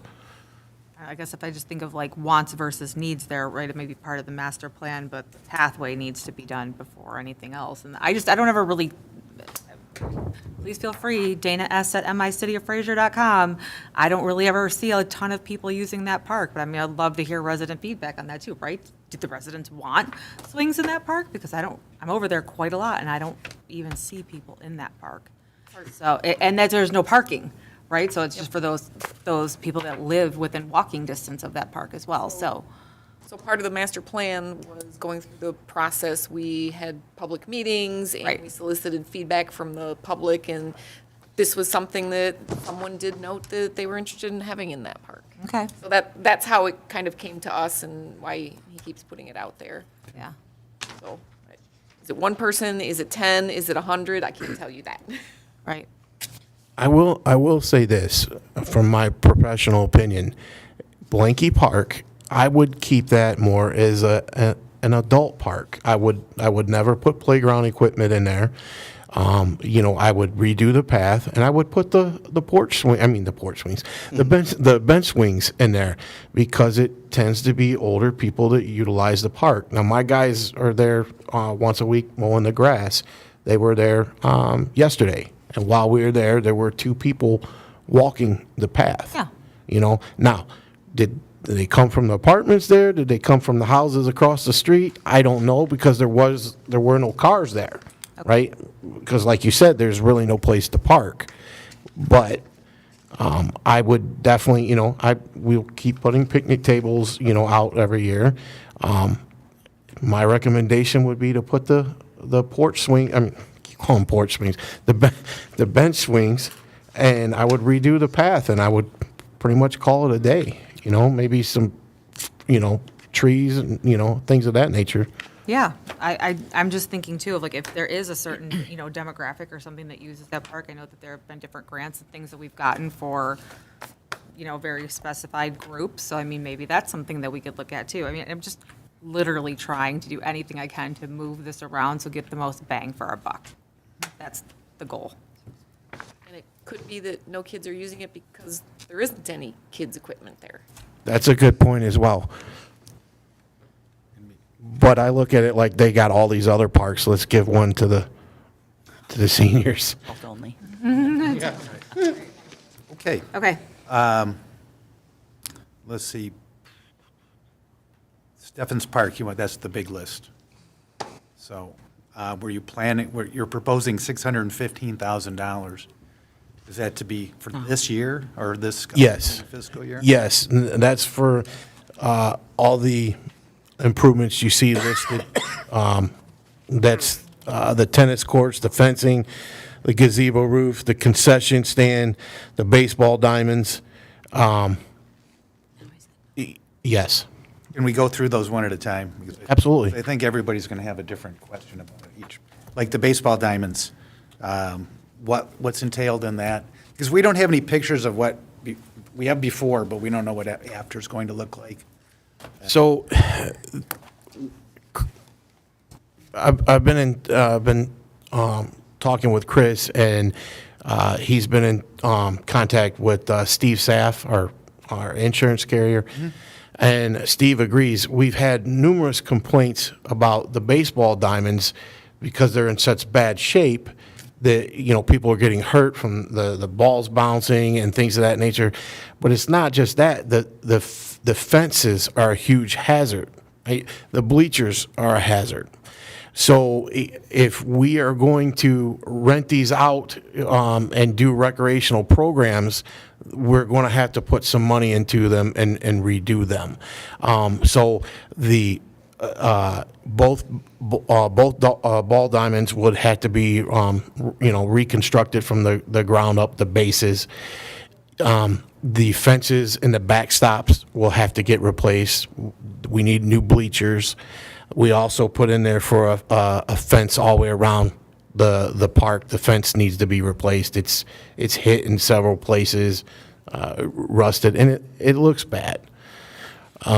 Then the gazebo, Let's go ahead. stay on the diamonds for a Yep. second, because that helps me. Yep. Could you, as part of a follow-up, list out the baseball diamond, here's what we need to do? And, replace the fencing, replace the backups, so that the council has, something in writing, this is what you're planning on doing. Sure. Do And, something with the basketball courts, too? yes, let's get. What would you like? Don't want to repainted, resurfaced? What?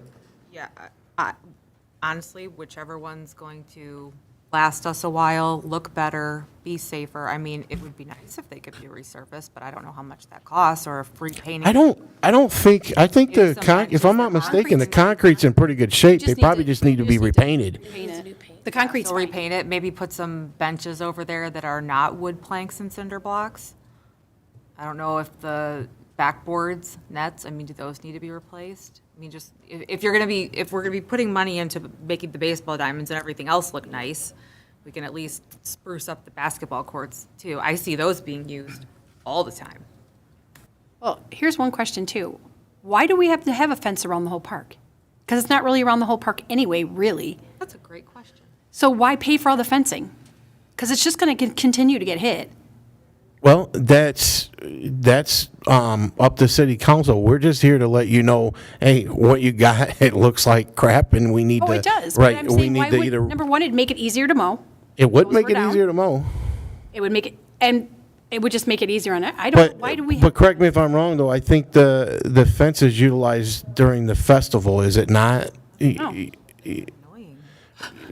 Well, we have parking along Park Lane. Yeah. So do we keep a fence there? No. That's what I was referring to. But that part could lead people to be driving into the park very easily, or not. I would agree. It acts as a parking. Well, the tents and barrier. everything will be up at that point. So, I mean, Just in that's stupid. That's why we have these lovely officers. You can ticket the heck out of them, make some money.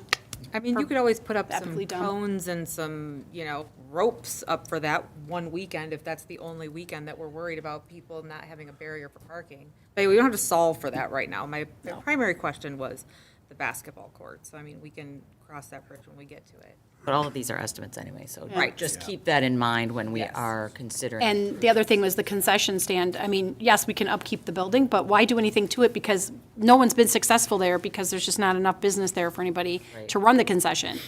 So Agreed. why put any money? I mean, obviously keep the building itself up, but why really put any money into it to spiff up the inside because nobody's really using it? So, I mean, just keep a good. I was roof on it. asked to put that in there, so. Okay, I'm just throwing, that's why I'm just throwing it out to council. Yeah, one because- side of it's the restroom. Huh? One side is a restroom. That's correct. And I had the same question, what would we be using that for if what are we talking about in terms of actual enhancements or improvements? And I was at a baseball tournament out in Shelby. They have similar comfort station, and on the other side is a pavilion, and they just brought tables and brought their own stuff and left. So there was no need to have any fancy. So I mean, fix the bathrooms, but the concession area itself, besides just maintaining the building, I don't Right. see a point in investing any money in that. City manager. There are kind of several things going on with this park. You know, it sounds like there's a lot of questions about, should we repair things? Should we look at what we have there? I know Patrick, a couple of years ago, we've kind of started talking about putting in some type of bandstand and kind of expanding that and thinking about, okay, let's do something that's maybe multi-use, some type of big pavilion with doors, something like that. One thing that we may want to consider doing for this park, because it is so expansive and everything really is in a position where it really needs to be either repaired or replaced, is that we may want to consider doing just a study and plan just for Steffens Park. So focusing really down just to the level of this park. Is everything that we have there what people still want? Do people want the fences? Do people want the concession stand? Do people want to have some type of bandstand? This is something that you can pretty easily do at a small level, do some type of visioning session. We have some great parks events that draw a lot of people that are in the area that would use the park. That's a great opportunity for a planner or recreation person to sit at a desk and be able to solicit feedback from people in the community about what they might want. Last year, I think we kind of had this same issue with, I think it was McKinley Park, and we had detail about things to do, and we really wound up taking that detail out, leaving a number for what we want to spend for one park, and then later coming back and really addressing that park and figuring out what you want to do. That might be a good direction to go when it comes to Steffens Park. Councilmember Odie. I know it'll take more time. Oh, I'm sorry. I didn't Yeah, mean to. sorry. I actually think that's a great idea. Steffens is so big and has so many possibilities, central to the city, right by city offices. We need a bigger vision, and do we do it in phases? You know, can we work with community partners like Fraser First in the past, who is looking at some options? We've also got some money coming from the state to do some things. I think there's some cosmetic stuff, little stuff we could do right now, but big picture, before we invest $600,000 into a park, I think it's very smart to, let's get a plan. Here's our wish list. Where would these things go? Maybe it doesn't make sense to keep those ball fields where they're at if they would be utilized better in a different section of the park. It's that big. So I think that's a direction I would like to see. Let's get a picture. You know, I'm a visual person. You know, if I can see it, you know, it's much easier to sell to the residents that, hey, this is what Steffens could be, and this is how much it'll cost, and it might not be something we could do in 1 year, but we could do it in phases over time, and then we'll have a very multi-faceted use park that everybody can utilize, and I think that's a great idea. So I'd like to make a suggestion based off of what the city manager just said and your comments. We can have, AEW has architects, we could have them maybe draw up like 3 different options of, you know, and lay it out with, you know, 3D, you know, of, and place a pan shelter or whatever, give options so that they could come to city council and give a little presentation. And these are options. These are what it would cost if you wanted to go this route, or that route. Just throwing that out there. I just think it's a lot of space that's not utilized well, you know, that really could be utilized well. Absolutely. And I would 100% be on board with having AEW take a look at it and get some ideas together before we start putting major amounts in there and then, you know, waste that money, so. You just gotta have a budget. You can't, we went through this with the other parks.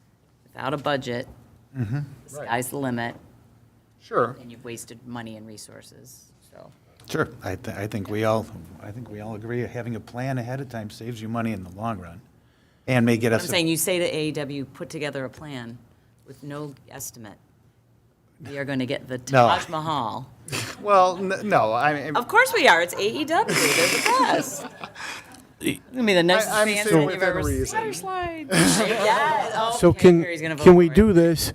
Water slide. Can we, when it comes to Steffens Park, I know the council has brought it up multiple times about the conditions of the tennis courts because those get used all the time, especially pickleball right now is very popular, right?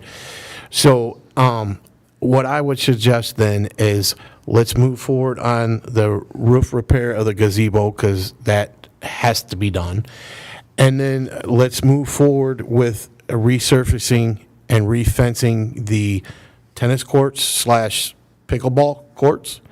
And we would do those at the same time as Pompo because we're going to get a better deal if we do them both at the same time.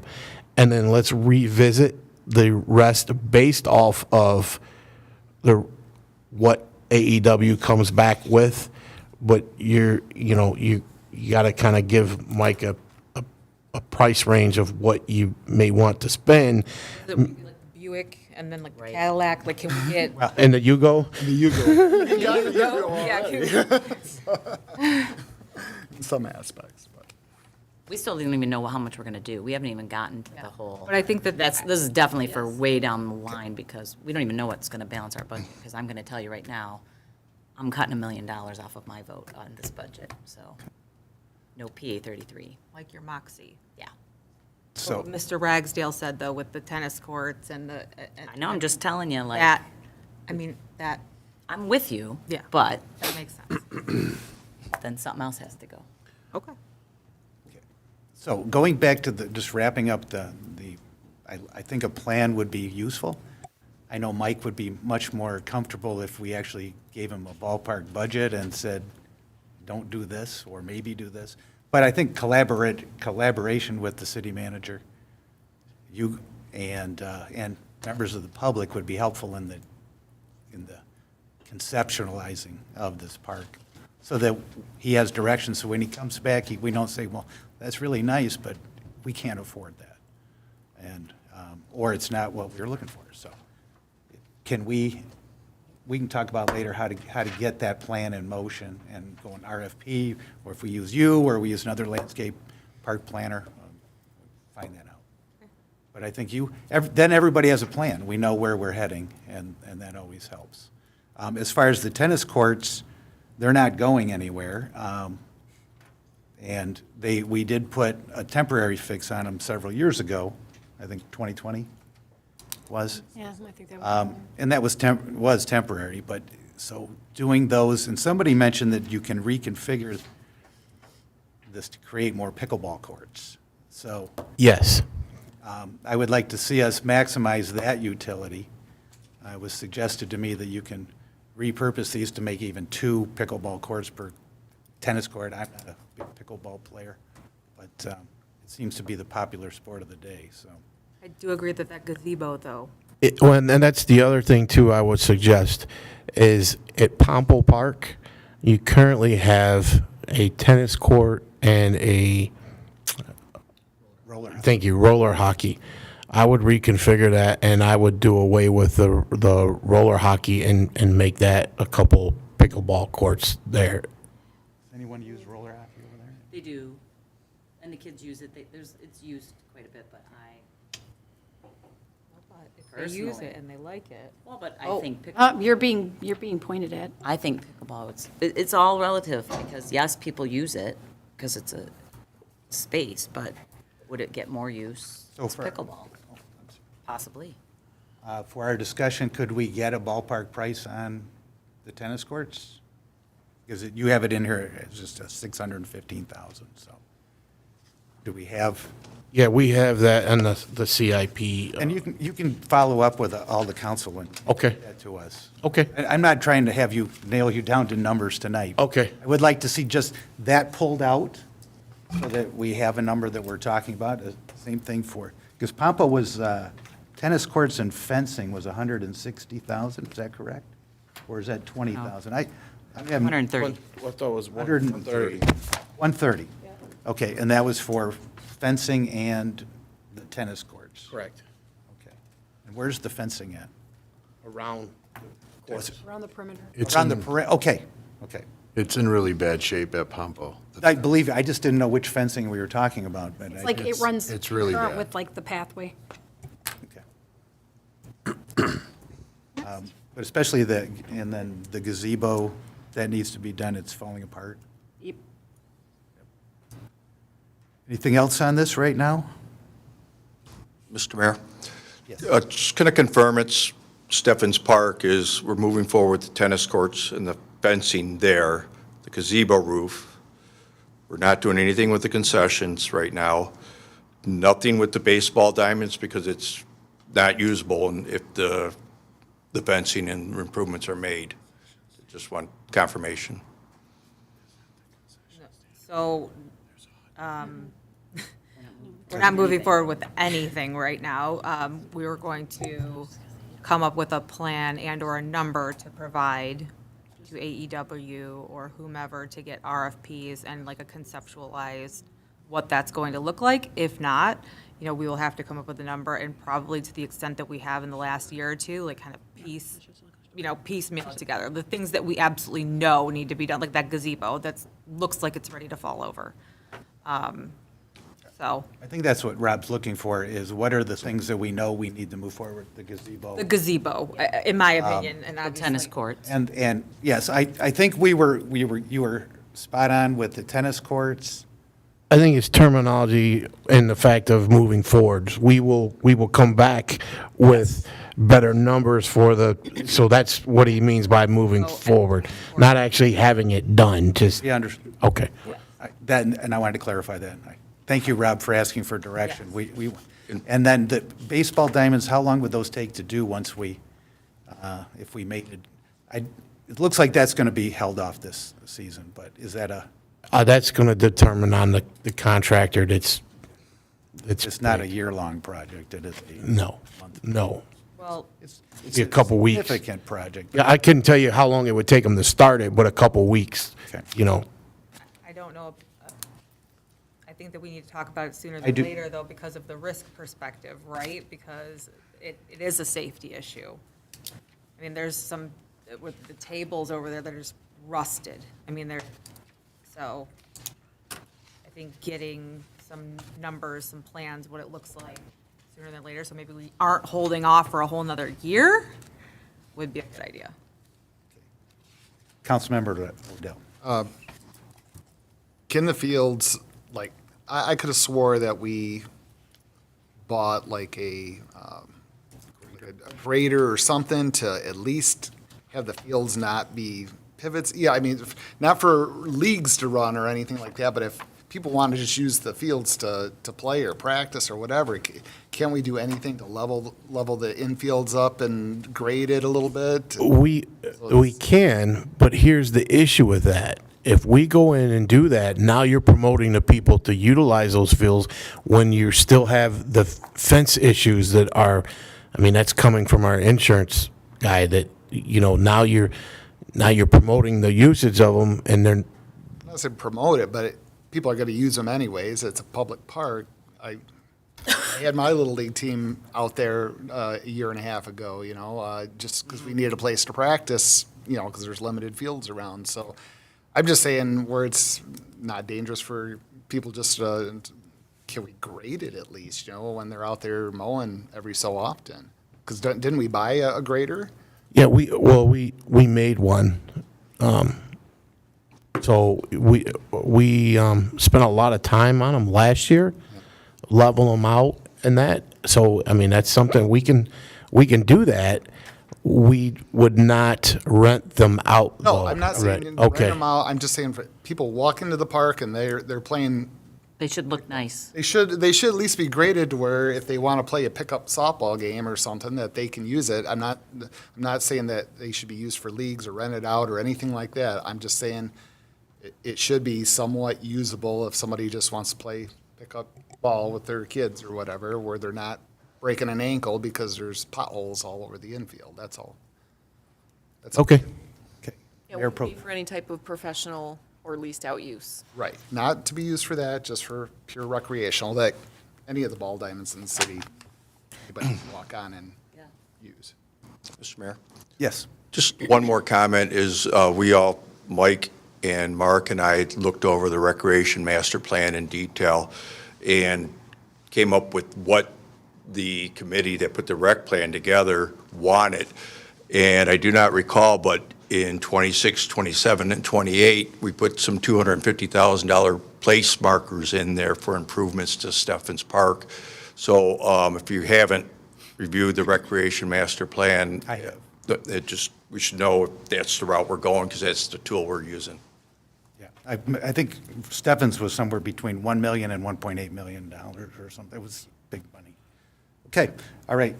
Mayor Pro Tem. I just wanted to, I just wanted to kind of bring it in. We're here to talk about the budget and very important questions, Councilman Odell. If there's a way that we could maybe, even if we have to have additional discussion on that, add it to the next agenda and/or send a follow-up email about, what can be done with, current resources, just so that we can try to kind of control scope creep and give public safety all the time that they need and deserve. All right. What else would you like to talk about? What's the next I have a department? couple small little things here in the general fund, just historical commission, the token $500 for the operating supplies, and then insurance, our property liability, anticipating a small increase in costs for that as well. We won't really know until we get through the process with the agent. Fortunately, though, our number of incidents that we've had has been getting reduced, and we have a much better ratio. We're, I think, practically 1 now, which is ideal. So with that, we tend to get a little bit better rates, but with things increasing in cost, it probably is going to cancel each other out a little bit.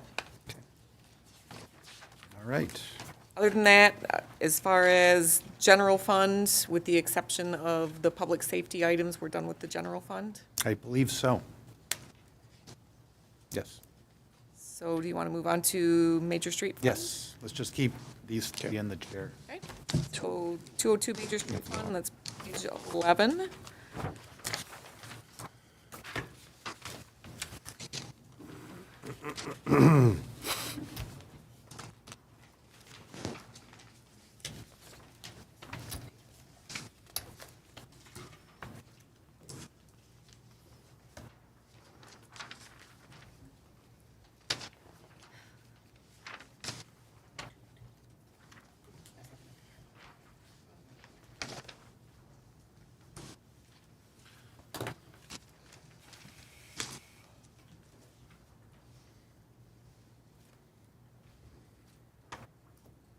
This will be the second page on their presentation.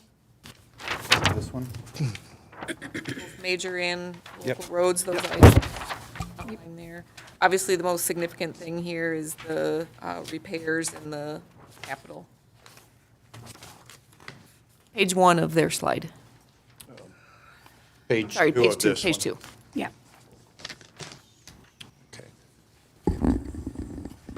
Would you like me to take the lead, Mayor? Yes, please. Okay. And I will ask, So some of these, a lot of these funds are purchases made together through the Major Street Fund and local fund, 50/50. So if you don't mind, I could pull them together as we go through what we're talking about here.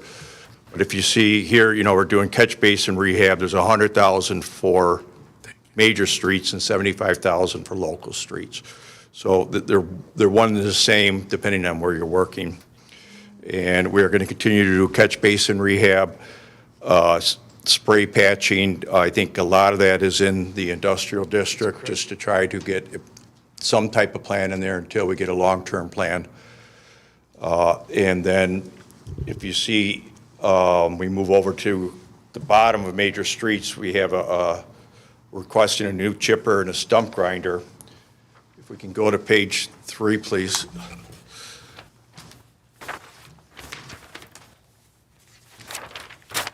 So here's some facts of what we're dealing with right now is our chipper seems to be broken down more often than it's available to work. And we use that to go out and cut trees and pick up brush on the first Friday of every month. And we go to start it, it's not running, and, you know, the residents are expecting their brush to be picked up, and we're going over to Fraser's yard and picking up their. Roseville. I'm sorry, Roseville, my bad, thank you. And picking up their chipper. But if you see here, I mean, this is just a brief history of the maintenance that we spent on the chipper. Has been over $19,000 worth of repairs since 2019. Right now, the chipper's in the shop, and just the parts alone, they're estimating $1,200 in repairs. If you can look at the picture, which I wish I could have got more pictures and more details, but you're looking at a 2005 piece of equipment that doesn't function or operate for us. We're recommending the replacement with a Vermeer brush chipper for $150,000. The funding would be split between major and local streets. Mark and I have developed a 5-year vehicle capital improvement plan, so we have it all laid out, how to retire vehicles and so forth. That's completed, but we are still working on the equipment portion. So we'll have a long-term plan on equipment replacements that we can present to you then. And the 150 is a budget number. The actual cost of the chipper is going to be 130 something. Any questions on the chipper or this part of major local roads? So are we just borrowing the chipper from Roseville when we need it? Do they charge us for that? No. No, it's a part of our, Mutual. mutual aid. We can't do that forever if our equipment is just broken and Absolutely. eventually. They want Yes. to borrow it too. We've heard that from the Public Safety Department too, is that we overuse the benefit, so to speak. So at 130, we would bid this out. Does it have to be an AX-19 Vermeer brush chipper or something? We will go through the Sourcewell contract. Okay.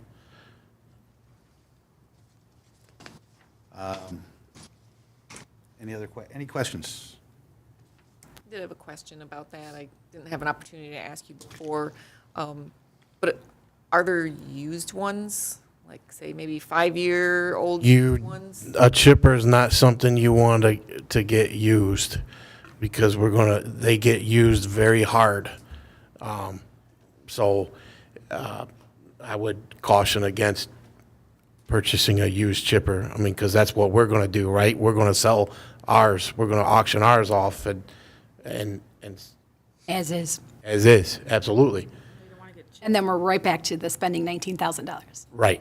So I would, that's, a chipper is not something, there's some things that I wouldn't mind purchasing used, but a chipper is not one of them. How come they haven't made like a chipper grinder combination tool at this point? I mean, it is 2024.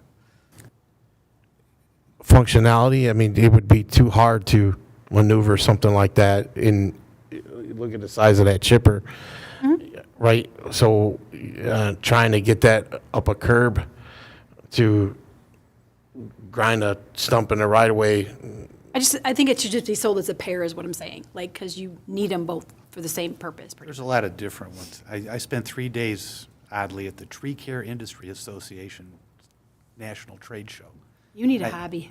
That was my hobby. I was drinking with a friend. But I saw, there's, I think I'd have Badgers to from do that, too. Michigan company. Yes. Yeah, and they have more than one stump grinder. All these companies, there's amazing amount of different tools, different uses. So, Mr. Mayor? yes. I mean, Mark did a great job of answering a question, but maybe confirm is that we have the grinder attachment for our excavator, and then you talk about a stump grinder, those are different teeth for that, what you use to cut into things, so they're unique animals, aren't they? Yes. What is the grinder that you put on the excavator? I think that was like 40,000? Yes, the grinder that we bought to go on the excavator, we will be utilizing that in the parks and the retention basin to keep once the retention basin is redone, to keep the maintenance up where it doesn't look like this again. But we cannot utilize that to go out and grind stumps with. It grinds up trees and brush and things, but you can't, on that particular, the way the teeth is designed, you can't go below grade with it. And that's what a stump grinder is for, which will be the next page. Let's go to the next slide. Okay. Slide 4, please. Also, we're still on local and major streets. We're back to where we started a minute ago. We got off course and went ahead, and we're talking about a stump grinder. Currently, we do not have a stump grinder in our fleet. Occasionally, I have borrowed Roseville's stump grinder to do some one-off jobs, but when we are doing a lot of water main restorations and we get 3 or 4, you can see we have a contractor come in at a total of $43,000 since 2018 to stump grind the trees that we cut down. And you're looking at a cost, is this an estimate or a quote, but of $40,000 to buy a stump grinder. The actual cost is just under 39, 38 something, but it will pay for itself. And it says here we've been using Roseville's stump grinder from time to time, too. That's not reflected in the cost here? Correct. Correct. Can you- That is just Dittman? I didn't hear you. That is just Dittman. That's the name of the company, Dittman Stump Grinding. Okay, that's the service that we paid for. Yes. Okay. Our crews go out and remove the trees. The stump is left, and then we have to wait. That's the other thing, too. Dittman will not come out until we have at least like a list of 20 stumps for them to grind. They're not going to come out, like he said, and do a one-off. If we got a hot job that we need to do and it's just one, then that's where we go and borrow the stump grinder from Roseville. Okay. All right. Any Guess we questions? need to send them a thank you note.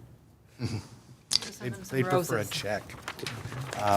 Any We questions? do have a good relationship with Roseville. They have borrowed our High Ranger and some different pieces of equipment, but it's usually us asking them to borrow things. Are you planning on any additional maintenance of the, like removal of dead trees from parks? And we do some work on the, and I'm not familiar, down in the right-of-ways. Yeah, so we have quite a few stumps in the parks that need to come out, which that will be obviously something we'll be doing if we get the stump grinder. Could expect that those things would be cleaned up if we moved forward. We'd be doing more of this type of. Absolutely. As opposed to waiting till we have 10 and hiring somebody to do it. Yes, absolutely. And one of the things that is on our list to do when it dries up, in Pompo Park where you have the fence along the creek, the drain, and the trees overgrow into the park. Yep. We'll be taking our new excavator with that grinder attachment on there and grinding all those tree limbs, and the trims will be cut all back and nice and level where it doesn't look all growed up. Okay. Any questions on the stump grinder?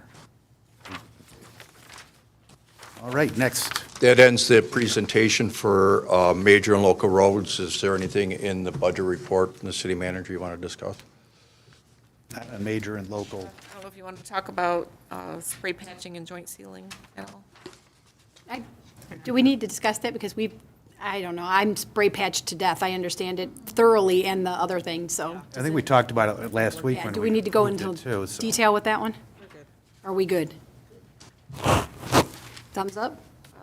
Next up then would be Fund 226, rubbish collection. That's page 17 in the budget.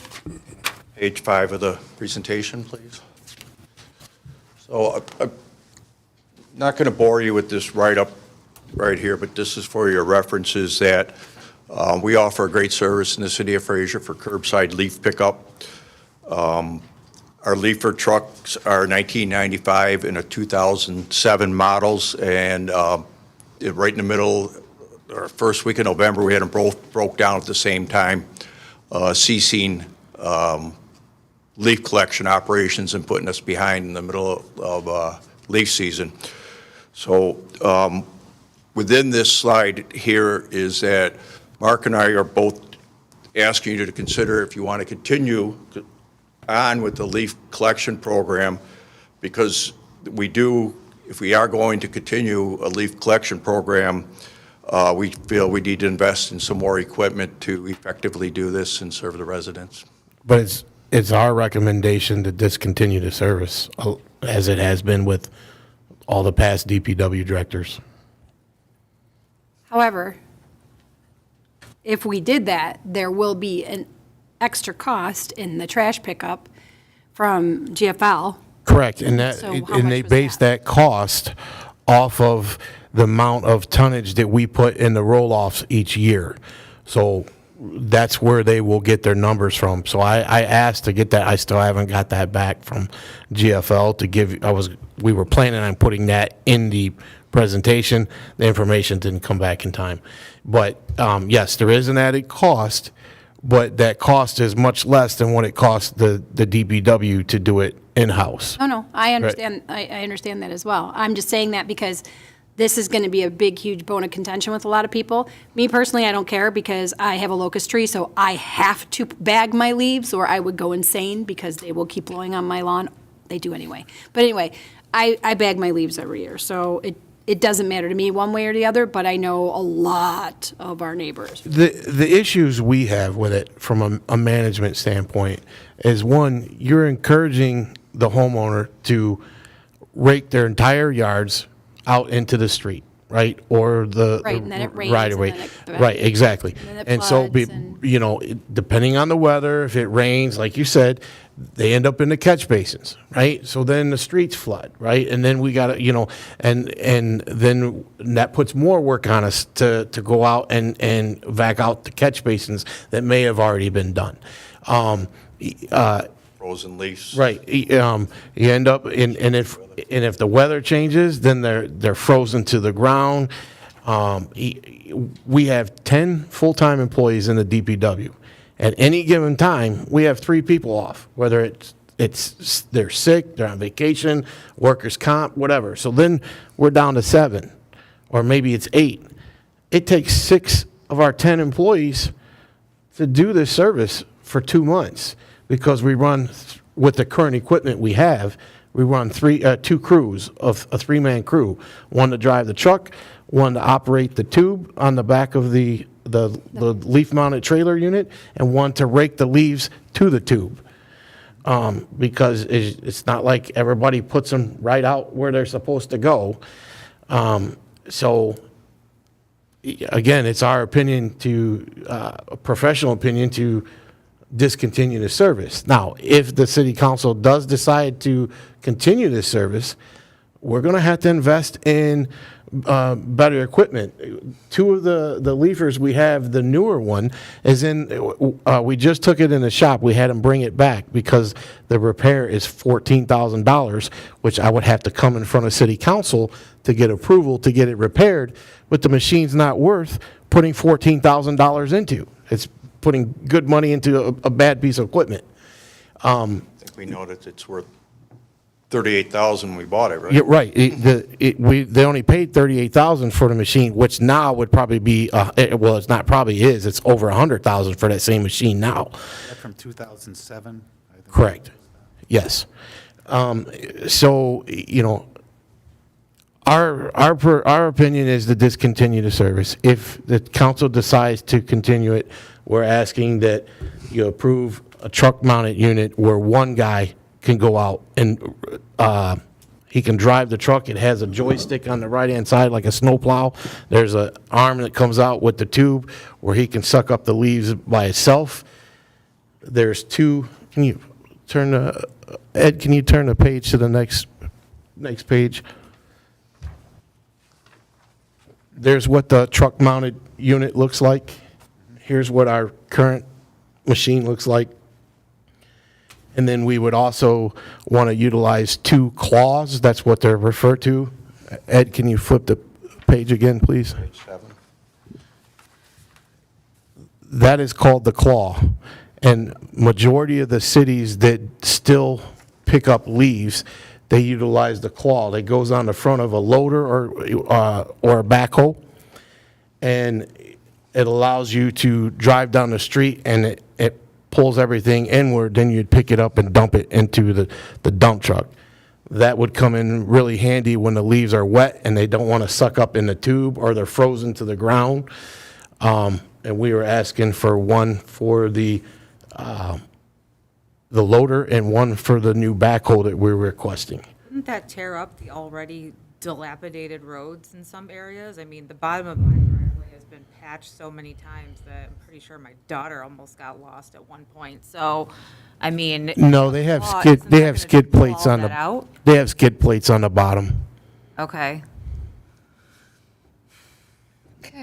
But even if the city council decides to discontinue the service, we are still asking to purchase the smaller claw for a new backhoe.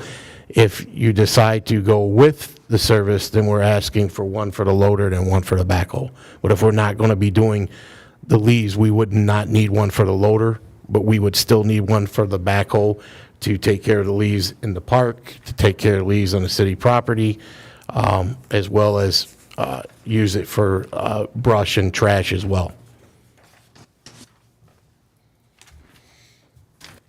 I would love to hear what residents think about this too. Dana S. at micityofFraser.com. Please tell me what you think. I have three things that we talked about this a couple months ago about the service itself. And I understand you don't have the tipping, the GFL fees yet on the alternatives. But I would like to know how much it costs us to currently provide the service in terms of labor. And then what it would cost if we went to this one-man solution, what we would anticipate our labor costs would change. And I guess one question I had about the one-man solution, is it as efficient as having three people? Is it going to take longer for a one-man truck to do the city, or because you say we have two crews right now?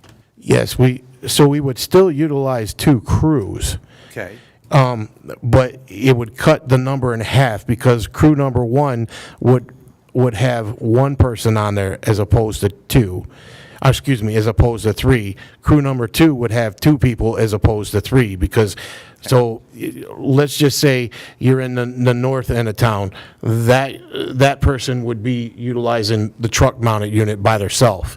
If you're in the south end of town where they're heavier, then we'd go out with the backhoe or the loader and somebody would be driving the dump truck and they would load it up and then they would cart them back and dump them back here in the back. And both solutions are labor intensive at some level, so. But still 50% better than what we have now. I understand, but you want to eliminate the service, and now you're trying to tell me it's 50% better. So I just wanted, and I want to eliminate the service, but I know nobody's been successful, thus far doing that, so I'm giving alternative, And I've been around here watching that conversation for a long time. And what has always been the missing, we don't have all the pieces, which are how much it costs to provide the service, what's an alternative, we eliminate it, what is GFL going to cost? Those are two things that have always been a question mark. And so I would like to get to a decision point on whether we should it stay or should it go? Okay. And doing that requires, I didn't go to college to decide if a leaf pickup machine, which is the right solution. So I need to know, I know labor costs, and I know equipment costs, and I know maintenance costs. Those are the things that you professionals can provide me, and I think the others, so we can at least debate. This Costs this much, or it's going to cost this much? This is the one time where you will hear me say, I don't want the equipment. Fair enough, but I mean, I think we'd like to know we'd like decision points, so. Absolutely. All right. Any other questions or comments on the leaf pickup or leaf machine at this point? Mr. Mayor, Yes. just to confirm again with my notes is, you're approving to keep this in the budget, doesn't mean we have to spend it, but we'll present a report to you later, and you guys can ultimately make a decision on if you want to keep it. Yes, we can remove it later from the budget if we so decide. And I think, but leaving it in there right now, we're not deciding anything tonight, but I guess I'm sharing. Last slide for rubbish collection too is page 8 on the PowerPoint.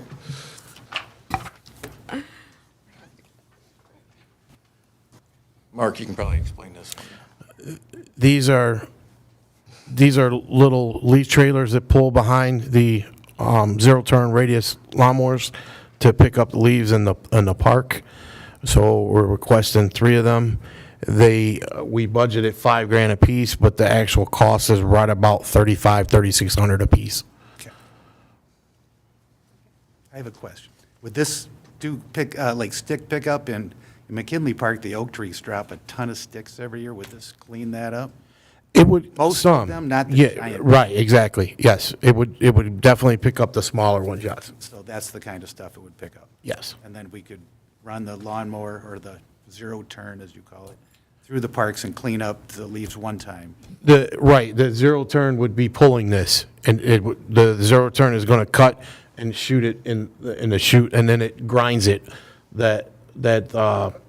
The 5-horse engine or 10-horse engine that's mounted on there is gonna grind it up and shoot it in the back.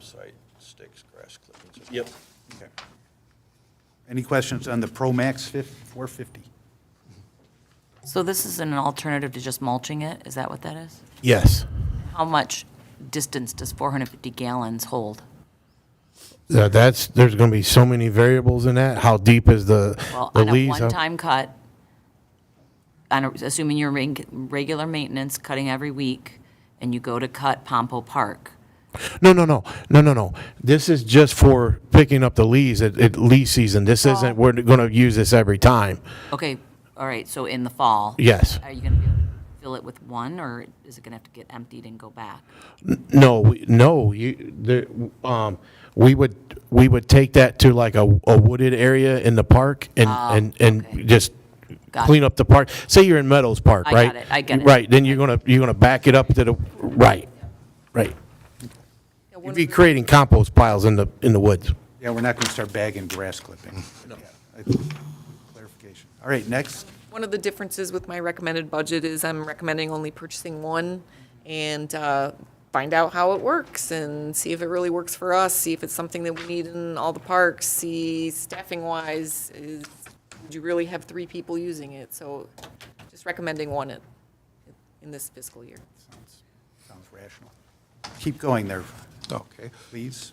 We've already touched on the Your part. Sonic 441, right? Next would be senior housing. Senior apartments, senior housing. Yep, senior housing, so Fund 536 in the budget, that's page 22.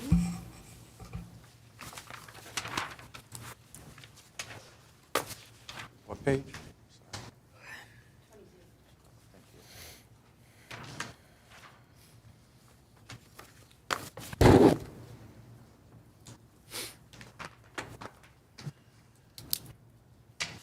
Okay, go ahead, Rob, or whoever.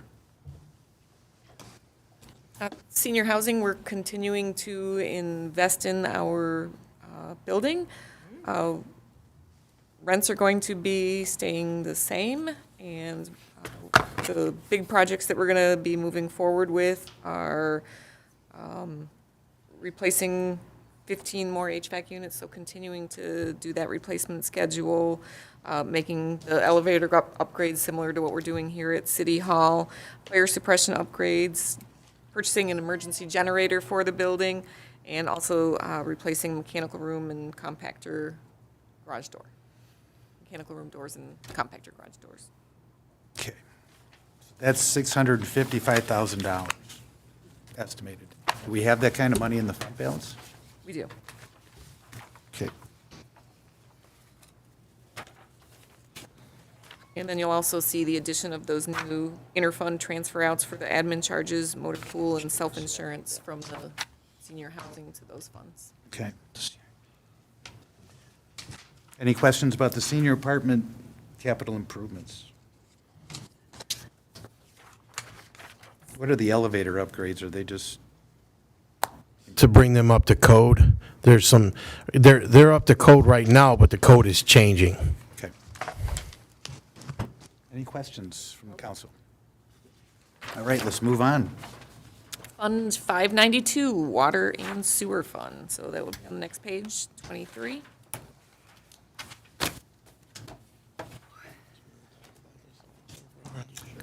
Please proceed.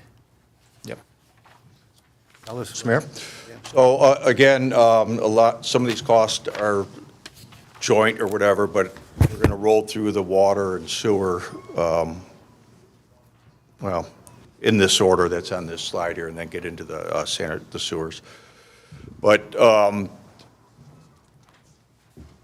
for years, Mike and Mark have been trying to get some type of asset management system for our fleet. We do not have, there's not at my disposal a listing of all the HVAC units, when they were installed, what date they are, what's their life cycle, what maintenance was done on them. We're missing a lot of asset control and management on facilities. And then currently we're using Enterprise to manage our vehicles, but the equipment that is in our yards, the backhoes, and it's tough to dig up this information to see how much we spent to do it. What are we doing? We don't have a full-time mechanic just to do preventative maintenance. This software will manage all your assets, create work orders. Our techs, our public service workers will take the work order out with an iPad. He can take pictures, he'll write in what he did, and it goes right into the system as a task done to rooftop unit number 5. I won't read you all the boring details, but there's a lot. It makes your work efficient. You manage your parts, eliminates paperwork, productivity goes up, downtime on repair costs. We do not have a good preventative maintenance plan right now. It's just because we don't have a control of what everything is everywhere, you know. Increase safety. Help locate deficiencies. It'll spot things out. Our regulatory standards, it appears that we're getting hit up by Eagle or the DEQ or the EPA to jump through some hoops and provide some things, and a software system will have that in there to be able to produce all the information of the efforts we did on cleaning our catch basins. We can pull up and say we cleaned 60 catch basins last year readily. There's a 65-page PowerPoint presentation that Brightly has put together. I painfully went and took 4 slides to show you this. And if you want to move forward with this, our rep from Brightly will come out here and just demonstrate this software. The first top left slide is basically some of the things I've talked about. You can maintain and manage, you can plan and optimize.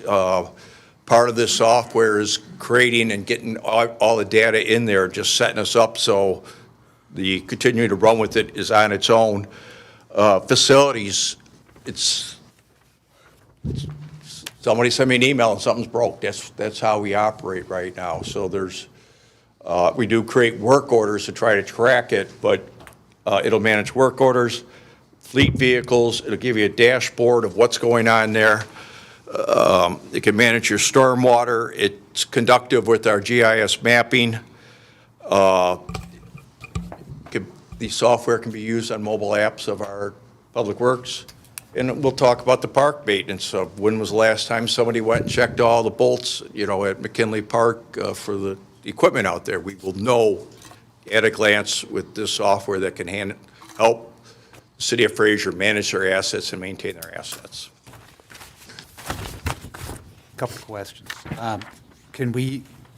I see this has a map, and you mentioned GIS. Can we use the ArcGIS layer and import it into this so that we've got the sewer, the water? It'll lay right over the top of it. Okay. That's good. I'm using Silversmith. Have you ever heard of that? It's a similar tool, and it's very helpful. So somebody could go out there and say, okay, I found a curb box or a curb stop, or I've got a catch basin that's not on our map, and they can GIS locate it with a tablet right there? Yes. Okay.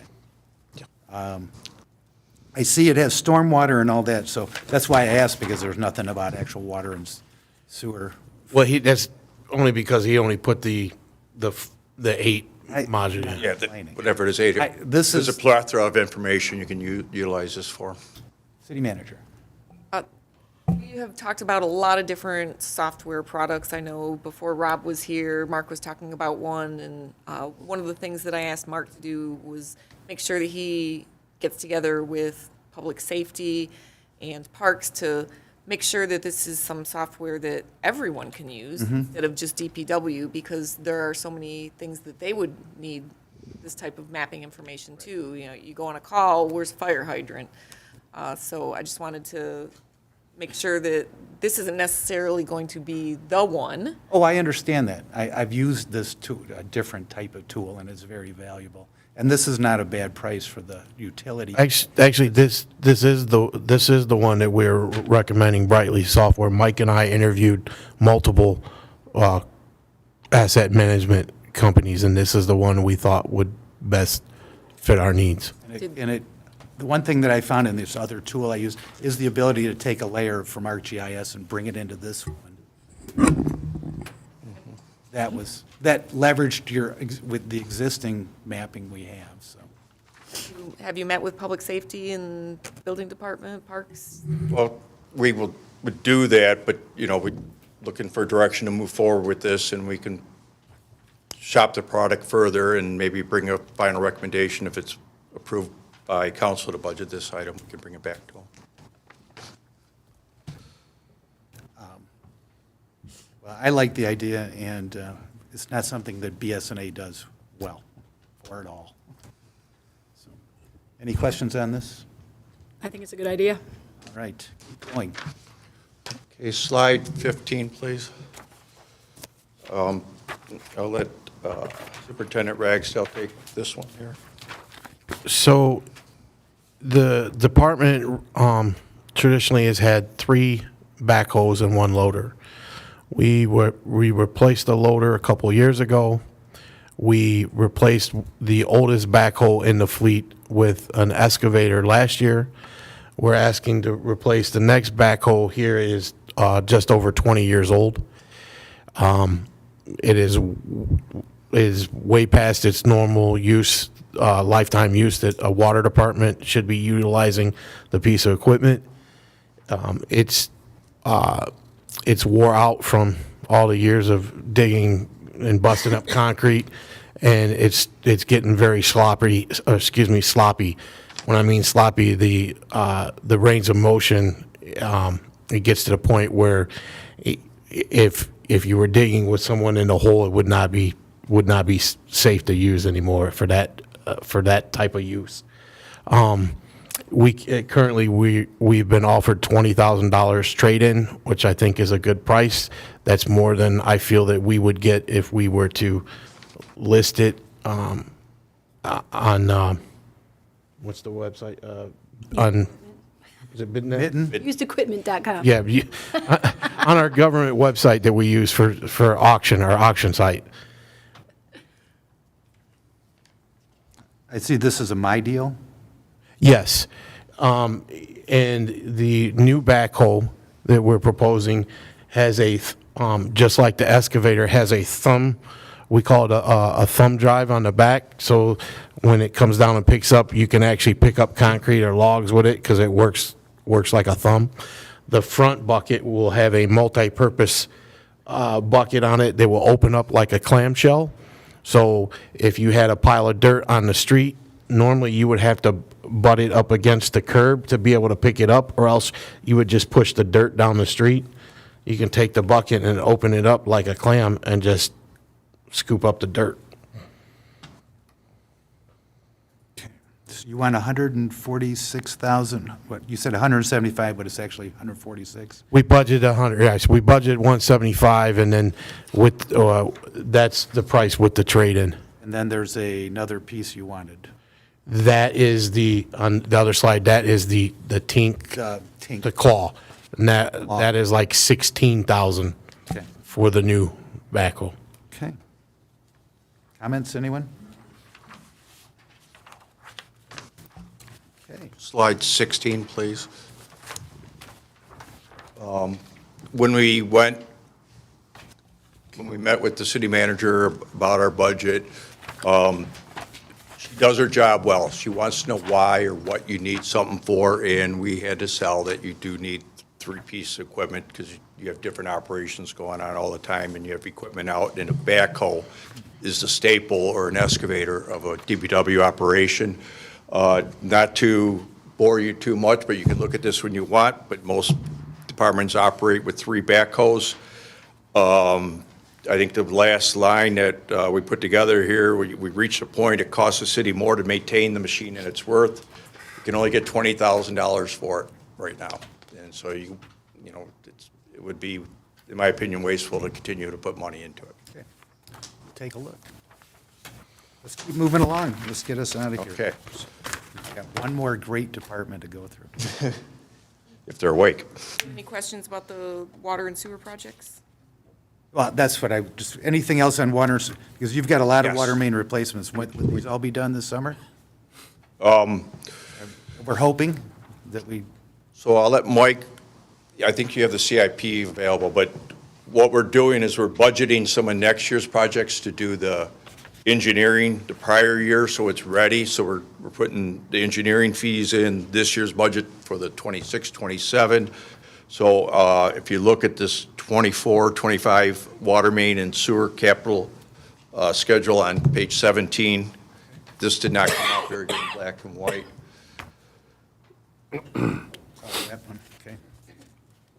These are the water mains that we are proposing to replace in 24 and 25. What's our schedule for these projects, Mike?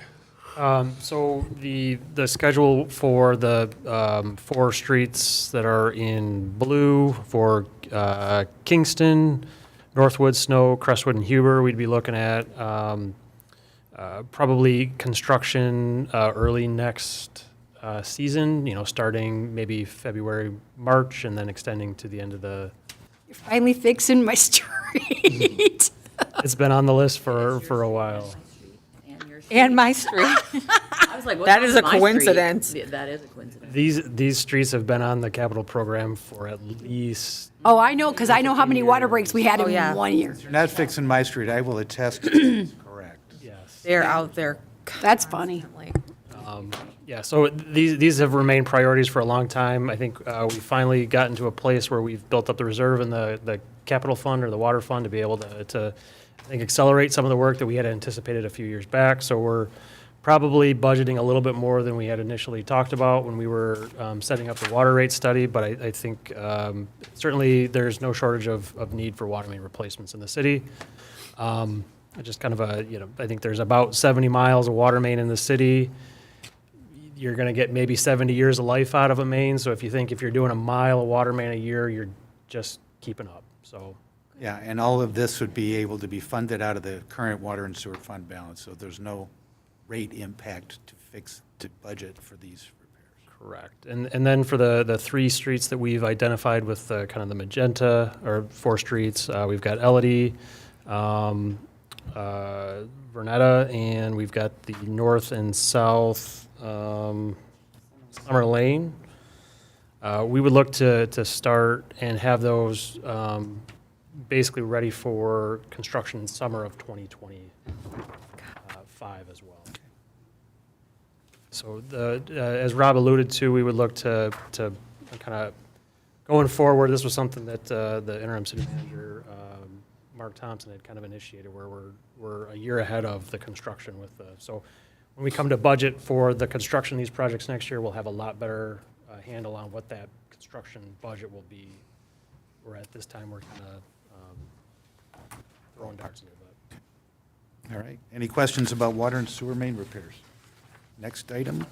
Okay, slide 18.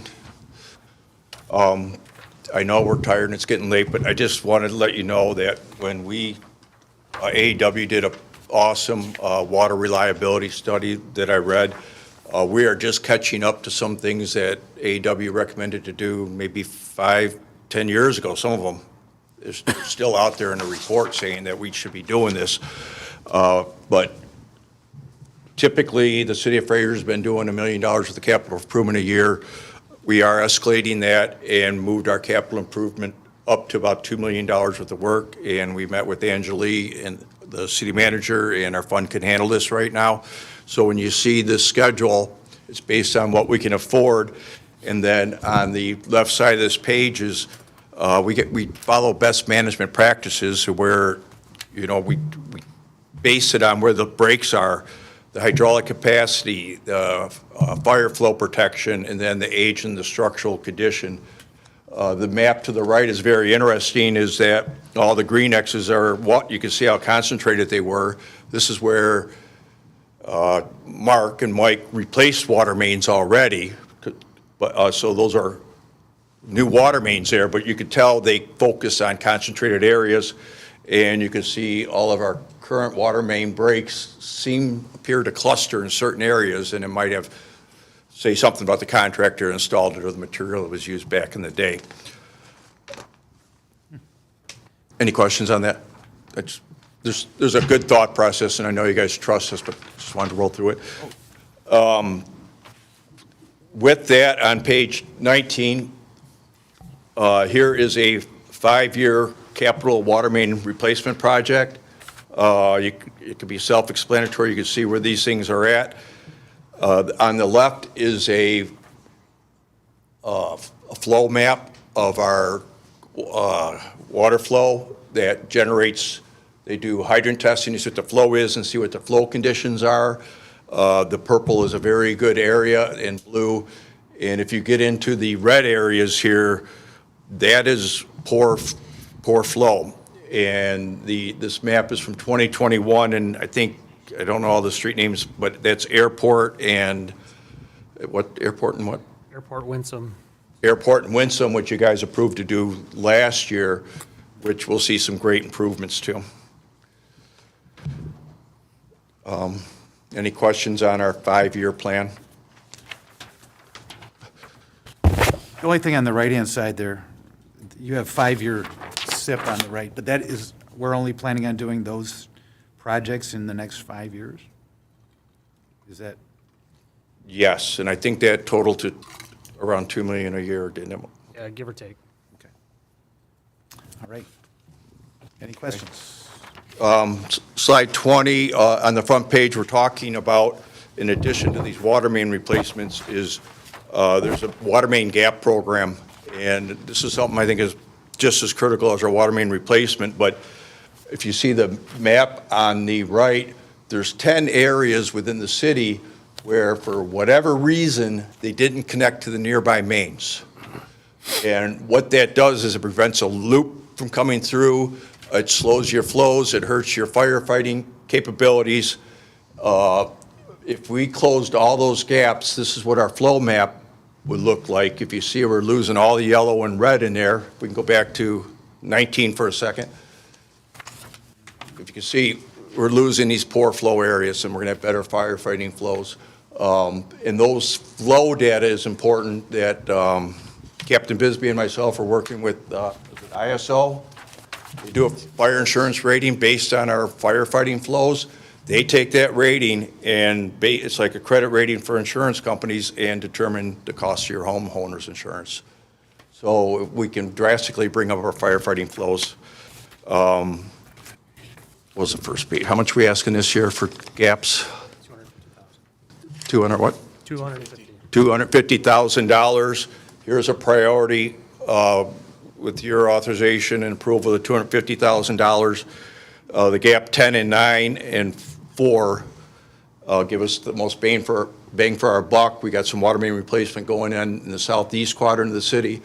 But these small connections, particularly the one at Fruha, just north of Masonic. Slide 20, please, Ed.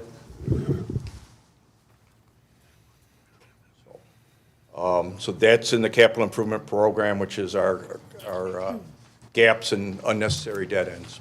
Any questions? I don't. Okay. Motor pool?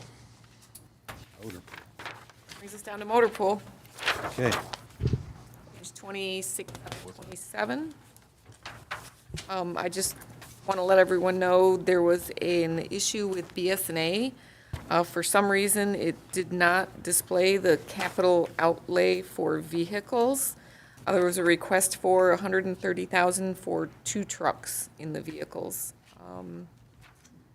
And that's really all that there is in the budget, other than all of the general wages and costs associated with motor pool. Slide 21, please.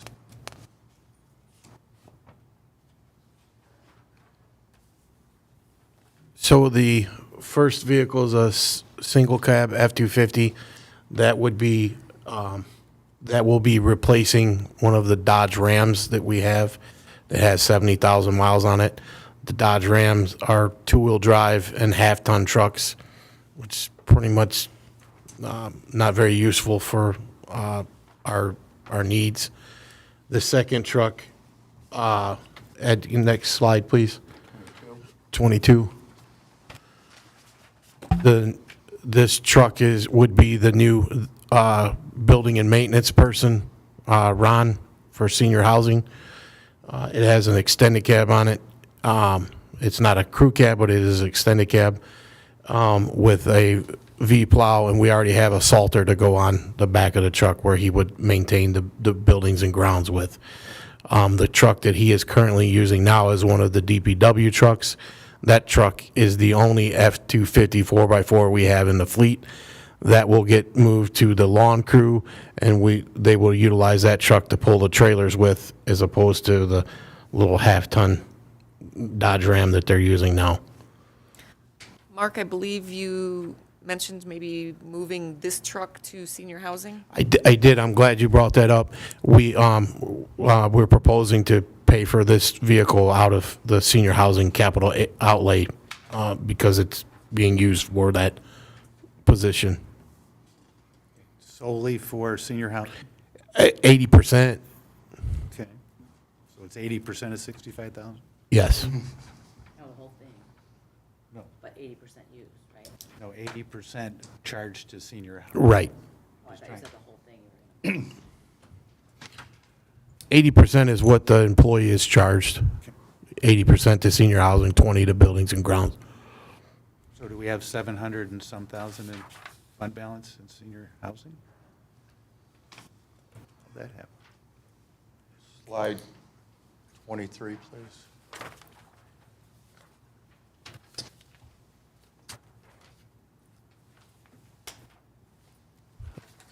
Slide 23, please, Ed. Yeah, 23.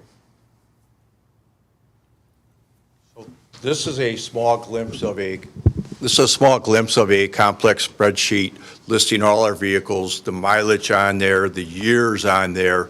This is the summary portion at the bottom. This 5-year capital improvement plan for our vehicles, we just finalized it.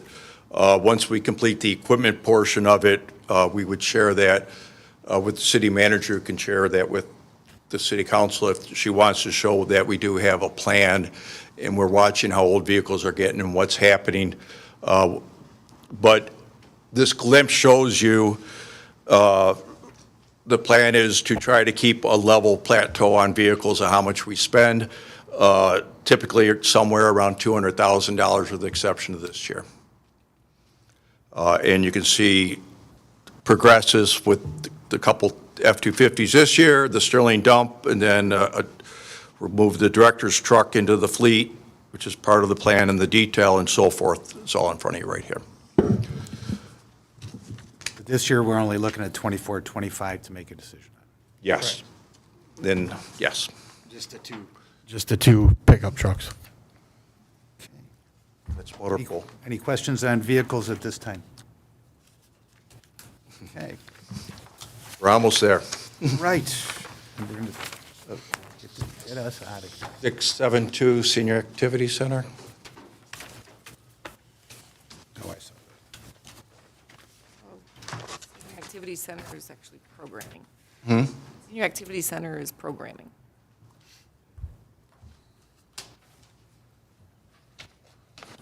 I think you have this under buildings and grounds. Okay.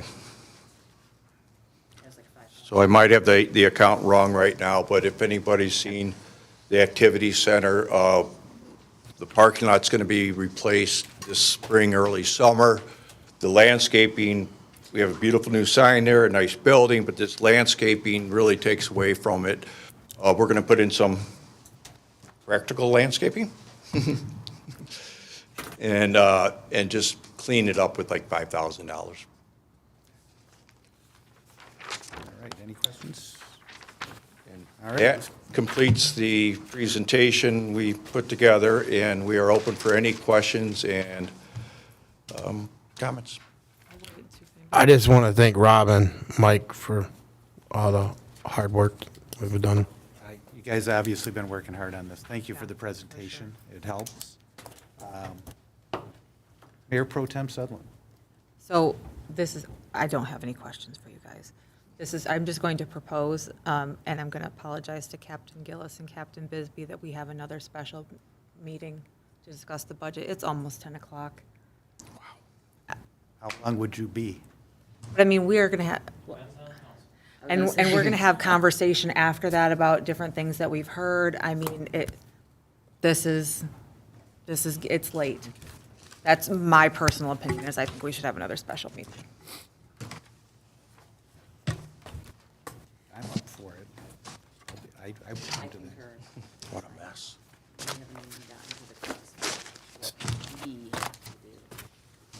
So could we, apologize to you guys, I am, I'm so sorry. if we were to do that, we could schedule a meeting in the next week, so could we kind of all, as council members, get our questions and understandings to the city manager so she can put that together, and perhaps we can do a second round and wrap up these decisions, or at least consensus?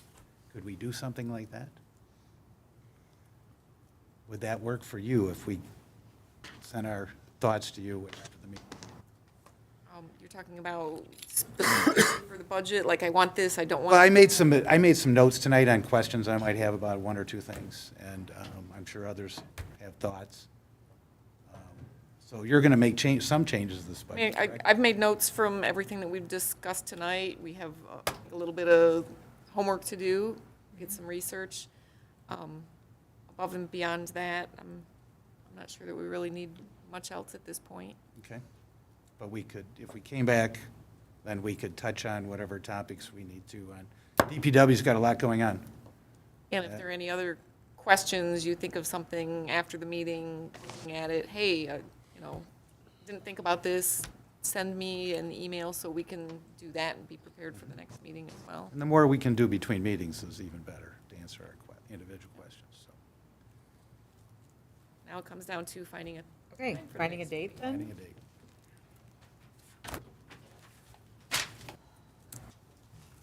I'm not sure if it is necessary, but I just want to remind everyone that Angeli is at a conference next week.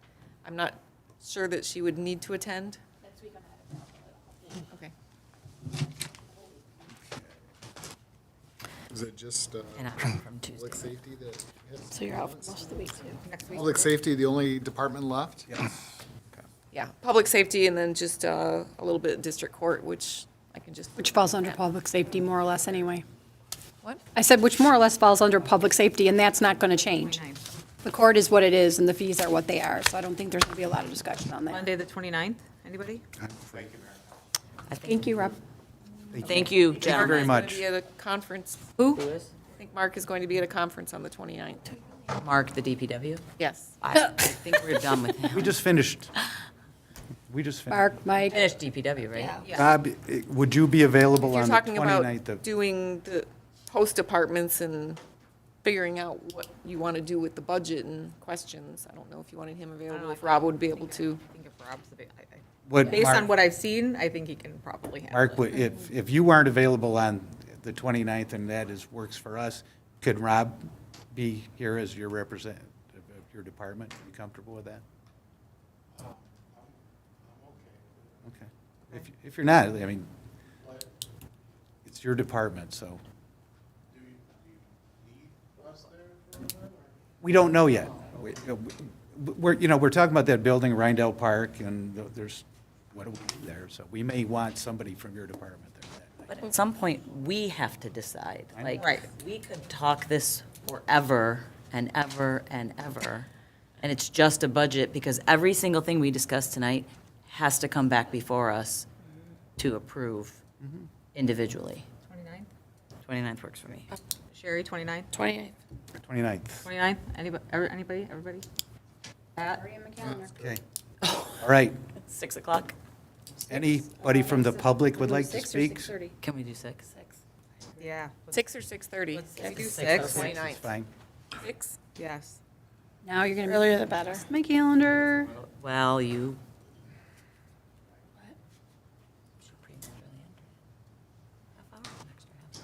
Six or six. 6. Apparently 6.